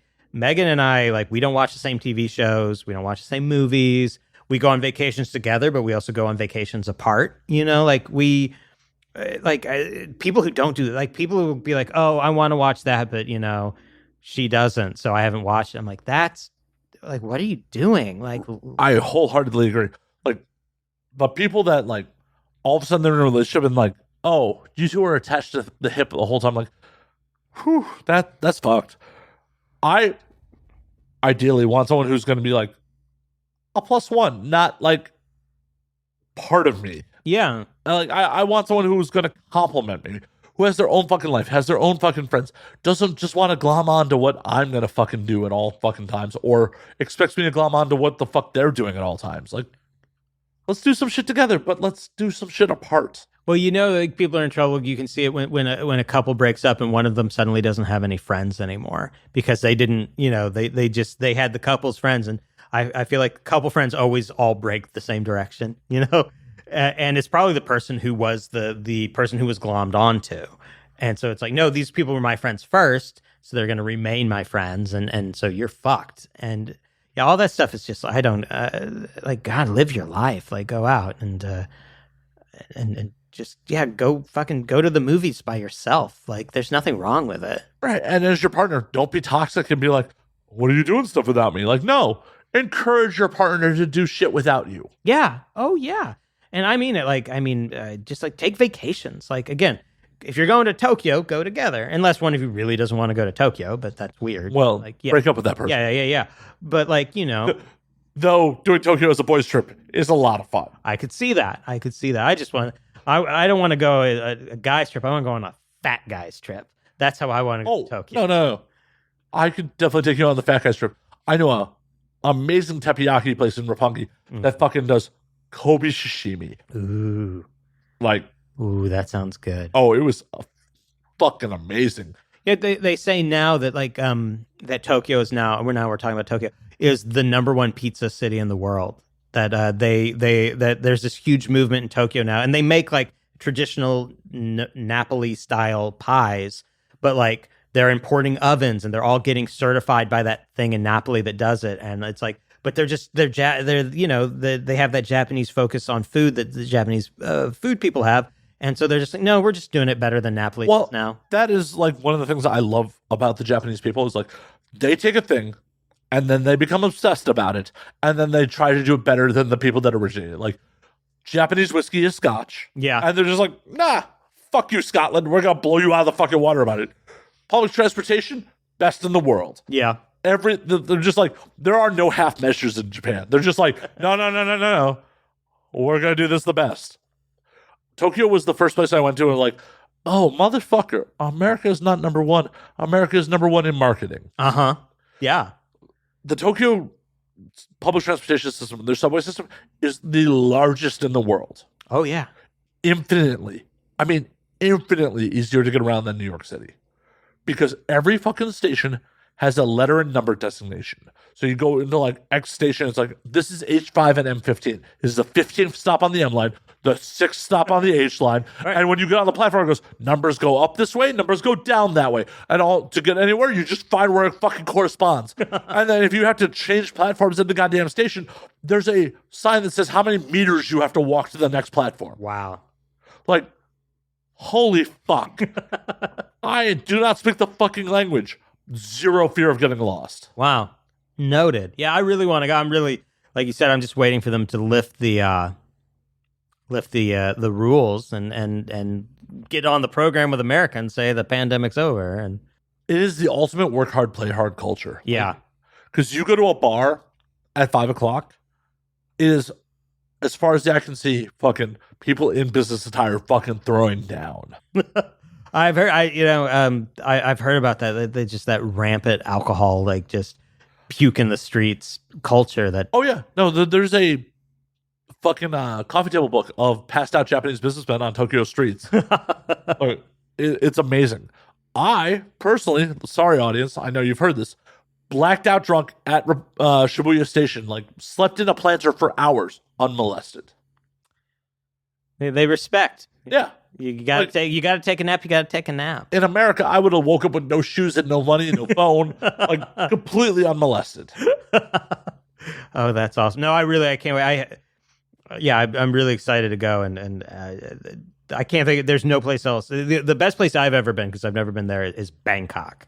I don't know if you've done Bangkok. I have not. I've not been to Thailand at all. It is. I mean, it's an insane city. It is. You walk around at night, and there are so like every alleyway will have a food cart in it. They set up restaurants outside of other restaurants, like on the sidewalk. You know how now we have outdoor dining here? In Thailand, that outdoor dining would all be a second restaurant that only exists at night. That's amazing. It's amazing. And you're just walking around and like, you can just buy, I mean, there are things besides food, but I'm just like a food person. And like, no. I 100% judge places I go to by the food. Like Amsterdam was okay because the food sucked. Yeah, the food sucks in Amsterdam. No, I mean, you like Thai food, right? No. Thai food's horrible. Well, yeah, you go to Bangkok and say, oh, right, that's all they have, and it's fucking amazing. It's just, and like old ladies just set up in like I said, in alleys with like charcoal grills and giant woks, and are hand frying these like rice noodles, and you know, we went to a mall that the food court was so good, we went back later and ate there again. Like the basement food court of this giant mall in the middle of Bangkok. And it's also just like, I mean, there are these gorgeous temples, and there's just like this energy of like, you know, it's midnight and everything is open and everybody is everywhere. And you go, oh, I think people think New York is like an electric town that doesn't sleep, but like, nah, no, like, so that's the best place I've ever been, but that's just because I think it's because I haven't been to Tokyo yet that I feel that way. I need to go to Bangkok and compare them now, because like Tokyo is definitely a magical fucking late night city, but it's also kind of weird because they kind of trap you. The trains stop running at 1 a.m. They start again at 5. Bars are open till 5. So like, I get it. So you have to make it by 1, you're not making it. Right. You have to make the executive decision if you're not drinking in the neighborhood where you're staying. Like, are we staying out all night, or are we going back to like where we're staying? Like, because at 12:30, it's like, But honestly, one of the craziest, most magical sights I ever saw was Shinjuku Station. Like at 5 a.m., it looked like a stadium was emptying into the train station as everyone was like, oh, "It's 5 a.m. The trains are running again. Let's go." I'm hungover just hearing about that. That is wild. Oh. Such a fucking magical place. Like, work hard, play hard. Just doing karaoke in the middle of the fucking night with giant glasses of fucking scotch and soda. Oh. Like, the highball is a thing there. They sell canned scotch and soda. Nice. All over the place. But, like, we just get, like, giant glasses. Like, you think of the big red glass you got, like, at, like, a pizza, like a fucking pizza back in the day. Yeah. Like, just full of scotch and soda. Just like, I'm doing private room karaoke with my guys. Just fucking get... The food's amazing. Like, honestly, the only 2 meals I've ever gotten in Tokyo that were not amazing, one was in the airport. You can't count airport food. No, you can't count that. That doesn't count. And the other one was at a place called Freshness Burger, because we decided in the middle of the night, the only thing that was open near us was Freshness Burger, and Freshness Burger hates me. Like, I bit into a burger and it sprayed me with grease. I'm like, yeah, Precious Burger is not my guy. All right. Hey, I mean, that's still, you can bat that way and still stay in the majors. You know what I mean? Like, nobody bats 1,000. Not Exactly. even Tokyo. And 7-Elevens have good fucking food. They're everywhere. I've heard that they have those like egg sandwiches. They're supposed to be really good. Yeah. And just like the street food or the fast food is like fucking rice bowls with like grilled meat over rice, and they give you an egg to crack over it, and it's fucking delicious, and you pay like $6 US for it. Yeah, let's go. I'm down.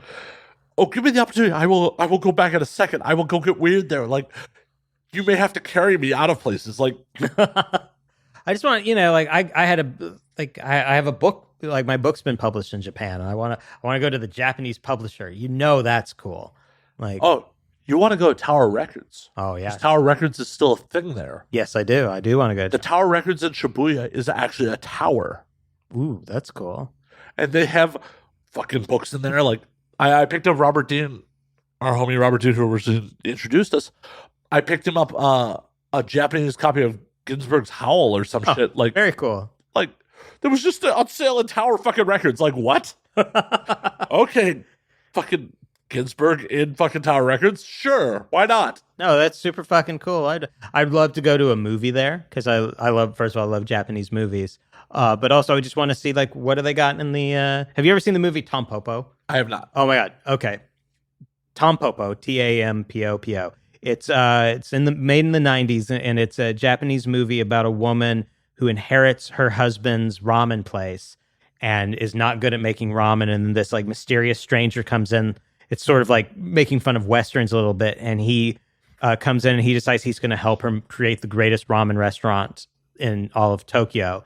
And so they just kind of step by step go out and they find the best noodles, and then they find the best, place to get pork, and then how to make the broth correctly. But it's all done in this very fun style, and there's just so much food in it. And there are all these little side movies that are going on at the same time. There's a gangster and his very sexy girlfriend who have a lot of weird food sex where they pass a raw egg back and forth between them, between their mouths until she like comes and the yolk breaks and runs down her face, and like it's a great movie. And it's just like if you like Tokyo and food and things like that, it's a really fun movie.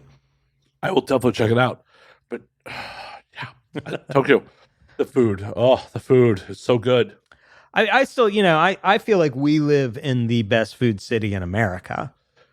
Yeah, that's like being gold medals at the Special Olympics. It's pretty good. It's pretty good here. Between the obviously like the Mexican food, the Thai food, the Korean food, which is the best outside of Korea. I think, this is not bad. It's, I will fight New Yorkers over this. And occasionally somebody from Chicago will pop up and go, no, actually the Mexican food in Chicago is better. It's like, hush up, hush up. So, as someone from Chicago, the Mexican food is different in Chicago, and I fucking miss it. I'm sure it's good. I'm not saying it's better. They're just equally different.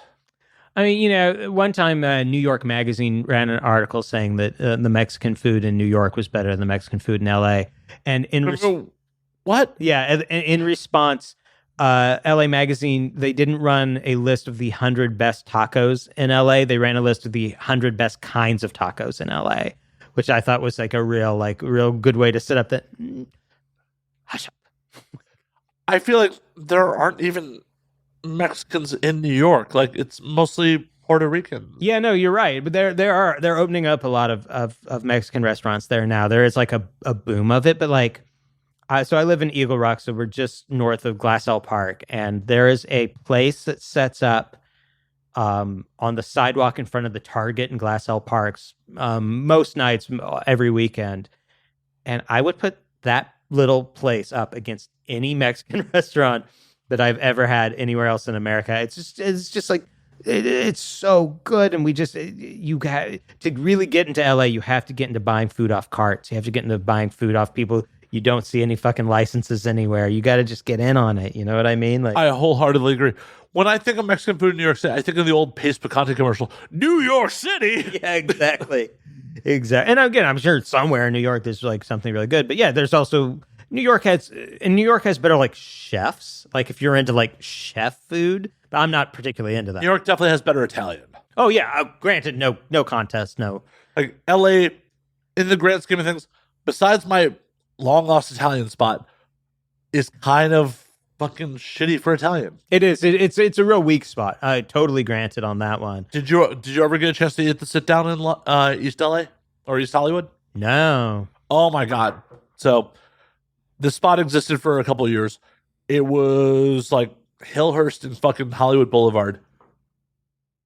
The best like mom and pop Italian fucking. I used to get their fettuccine alfredo, and they would bake mozzarella on it in the wood-fired oven for me. Ooh, that sounds fantastic. Oh, it was so fucking good. And then the landlord fucked them. They tried to open a new spot on Melrose. They closed down. Rest in peace, the sit down. I'm not saying I haven't been there, first of all, and I don't think it's probably anywhere near that good. There's a place in Eagle Rock called Columbo's that looks like a very serviceable red sauce joint, and I haven't been there yet. But like just like a place where you can get a chicken parmesan, which is like that's all. That's what's really missing from my heart in these things, you know. And so it's out there, but no, absolutely, we lose on that. And again, that's why we talk about Tokyo and Bangkok. If I had to pick a continent where all my food came from, I would pick Asia. Like I love the food from Asia. I mean, that's speaking insanely broadly. I'm just saying if I had to. I mean, Russia's in Asia, so like you get it all covered there. That's right. We'll get in through the Urals there and count that. But no, I'm just that's why I get so, you know, I love taking people who are not from LA around and taking them like to Koreatown and like blowing their minds, you know. Like what I love to do is like if you're coming in to visit me, you have to go to Road to Seoul for a Korean barbecue. That's my jam. I'm waiting for them to reopen, but Bon Shabu. Which one? I don't know that one. So Bon Shabu used to be over at like 7th and Normandy around there. Okay. That location closed down. They were supposed to reopen like right at Wilshire and fucking Wilshire and Normandy, actually, like right across the street from the line. They were supposed to reopen in May. They still haven't. Oh, okay. But it was all you can eat shabu shabu. Okay. I do like that. Yeah. If I was taking somebody to one place, I would go to Hamji Park, which is on 6th Street, and they make these spicy pork ribs that are just like, oh, and the Korean people use scissors all the time in their cooking, and I do now all the time too. You're like, wait, why? Yeah, why don't we all use scissors? So you get like the ribs come in the really long strips, and you just cut them with scissors, and it's so delicious. And also, if you're a Michael Mann fan, they filmed a fight scene in the movie Black Hat in the movie in nice. Hamji Park. Yeah. That there's that little strip of 6th Street that is just insane. I mean, this is getting very, very niche discussion here of my favorite block of food. But 6th Street, like right around Hamji Park and Quarters barbecue and up to Cassell's Burger if you just want a hamburger. It's like the old remnants of like, oh, K-Town used to be like where old Hollywood lived. Yeah. Oh, there's a steakhouse. Taylor's, yeah. Right next to, like, down the street from our bar. Yeah. And I love. Sometimes I will check into a hotel when I have work, like when I'm like finishing a book or something. And my current choice is the Line Hotel that's right there on Wilshire, and I love to just like check in and then just like walk down and find some insane thing to eat for dinner and then walk back up and just live in a little cocoon. I love hotel living. I know not everybody does, but like I like the cocoon. I like when I really need to finish a project, like crank the heat so I can put shorts on and shut all the windows and just eat really bad food and just work with greasy fingers. There is nothing wrong with that. There really isn't.